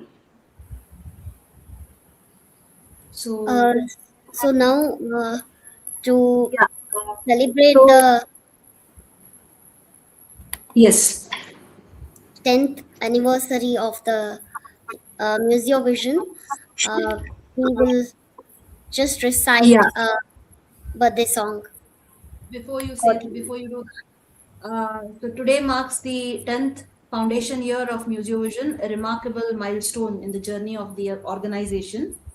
And it has brought together so many museum professionals, scholars, educators, designers, everyone from across the globe together. And over the past decade, the organization, the Museum Vision, has created a vibrant platform for dialogue, collaboration, and professional development, and continues to do so even today through collaborations and webinars like this. And the history enthusiasts is very grateful to Museo Vision for considering us as your collaborator and for giving us this opportunity to have this joint venture with you. And we wish Museo Vision a continued success in the years ahead also. And my dear friend Nidhi has prepared a song for this occasion. It also coincidentally happens to be the birthday of our coordinator of today's webinar, Dr. H.M. Siddhangaudar, sir. So we also wish him a very happy birthday. Happy birthday, sir. And now Nidhi will be singing a song, and we will all join her and enjoy. Thank you. Thank you so much, Manali. Happy birthday to you, Museovision. Happy birthday to Museovision. Happy birthday, happy birthday, happy birthday to you. 10 glory, years of Museovision, a landmark in heritage through the march of time. Happy birthday to you. In museum's realms, its bright torch has burned, where knowledge is shared and history is learned. A decade of vision, culture, and care, uniting museum hearts everywhere. Its journey stands as a beacon of light, preserving the past and shaping the future. Happy birthday to you, Museovision. Happy birthday to Museovision. Happy birthday, happy birthday, happy birthday to you. You have more events, you have more members. You grow to the heights where the sky is limit. 3 cheers for Museovision. 3 cheers for Museovision. A beacon of museums beneath the endless skies. The conservations they do, the heritage they protect, which mirrors the world as one whole family. Happy birthday to Museovision. Happy birthday to Museovision. Happy birthday, happy birthday, happy birthday, Museovision. Thank you so much. Thank you so much, Nidhi, for the very melodious birthday song. And we have come to the close of today's enriching and memorable evening. And it is always bittersweet to say goodbye, but it is my pleasant privilege today to propose a vote of thanks, not just as the founder president of the History Enthusiasts, but also as the joint coordinator of today's webinar. First and foremost, I express my deepest gratitude to the president of today's webinar and the honorary president of the History Enthusiasts, Sri Nandan Shastri ji, for graciously presiding over today's webinar and for sharing his thoughtful presidential remarks. I also extend my heartfelt thanks to the coordinator of today's webinar, Dr. H.M. Siddhan Gaudar, whose vision and guidance have been instrumental in conceptualizing today's conceptualizing the whole webinar and preparing the concept note and delivering the concept note that set the tone for today's discussions. Also, my sincerest gratitude to the joint coordinator of this webinar, Dr. P. Shankara Rao, sir, for inaugurating today's proceedings with the opening remarks and by introducing the moderators, me and Nidhi. We are deeply honored by the presence of our keynote speaker, Dr. George Jacobs, sir, Fellow of Royal Canadian Geological Society. Sir, thank you very much for the very, very inspiring, very intriguing keynote address and for sharing your extraordinary experience across global museums and endeavors and your perspectives on museum leadership and exhibition design. Thank you very much, sir. I also extend my sincerest appreciation and gratitude to our distinguished panel speakers, Professor Tanishka Kachru and Mr. Shashikumar Radhakrishnan, for their very insightful presentations and for enriching today's discussions with not just expertise, but also experience of many, many years, and for the thought-provoking perspectives. Thank you, sir. That was, thank you, ma'am. That was indeed very, very inspiring for the younger generations of museum professionals. My heartfelt thanks also to my fellow moderator, and founder vice president of the History Enthusiasts, Ms. Nidhi Katti, whose dedication, professionalism, and seamless coordination have contributed immensely to the success of today's webinar. I very gratefully acknowledge every member of the Museovision family, of the History Enthusiast family, whose efforts behind the scenes have ensured that the webinar today went on very smoothly. And finally, the most important part of today's endeavor, I extend my sincerest thanks to all the members who joined us through this endeavor, who joined us on this virtual platform, the members of the audience. You are not just listeners, you are participants. You have asked questions, you have interacted. And although we know that the YouTube platform is limited in its scope for live interactions, but we still had a very wonderful interactive question and answer session at the end. So thank you all for your participation, for your thoughtful questions, for your continued support so far. Even the History Enthusiasts is now 6 years old, and that could not have been possible without your support and engagement. So with this, before we conclude, I would like to remind all the participants that the feedback form will be shared on your emails after the conclusion of this webinar, and the certificates will be distributed via emails, or that will also happen shortly. It will not be tomorrow or day after tomorrow. It may take up to a week, so kindly bear with us for that. Your suggestions, please put your genuine suggestions in the feedback form so that we can have better endeavors in the future. So if you enjoyed today's webinar, we invite you to subscribe to the History Enthusiasts on our YouTube channel and follow us on our social media platforms, and encourage us to have many more such initiatives. Once again, thank you all. Thank you everyone who has made this grand success. On behalf of Museovision South India chapter and the History Enthusiasts, we wish you good health, continued learning, and many, many more opportunities to engage with museums, heritage, history, and everything good. Thank you all. Have a wonderful evening. Jai Hind. So we are ending the stream here.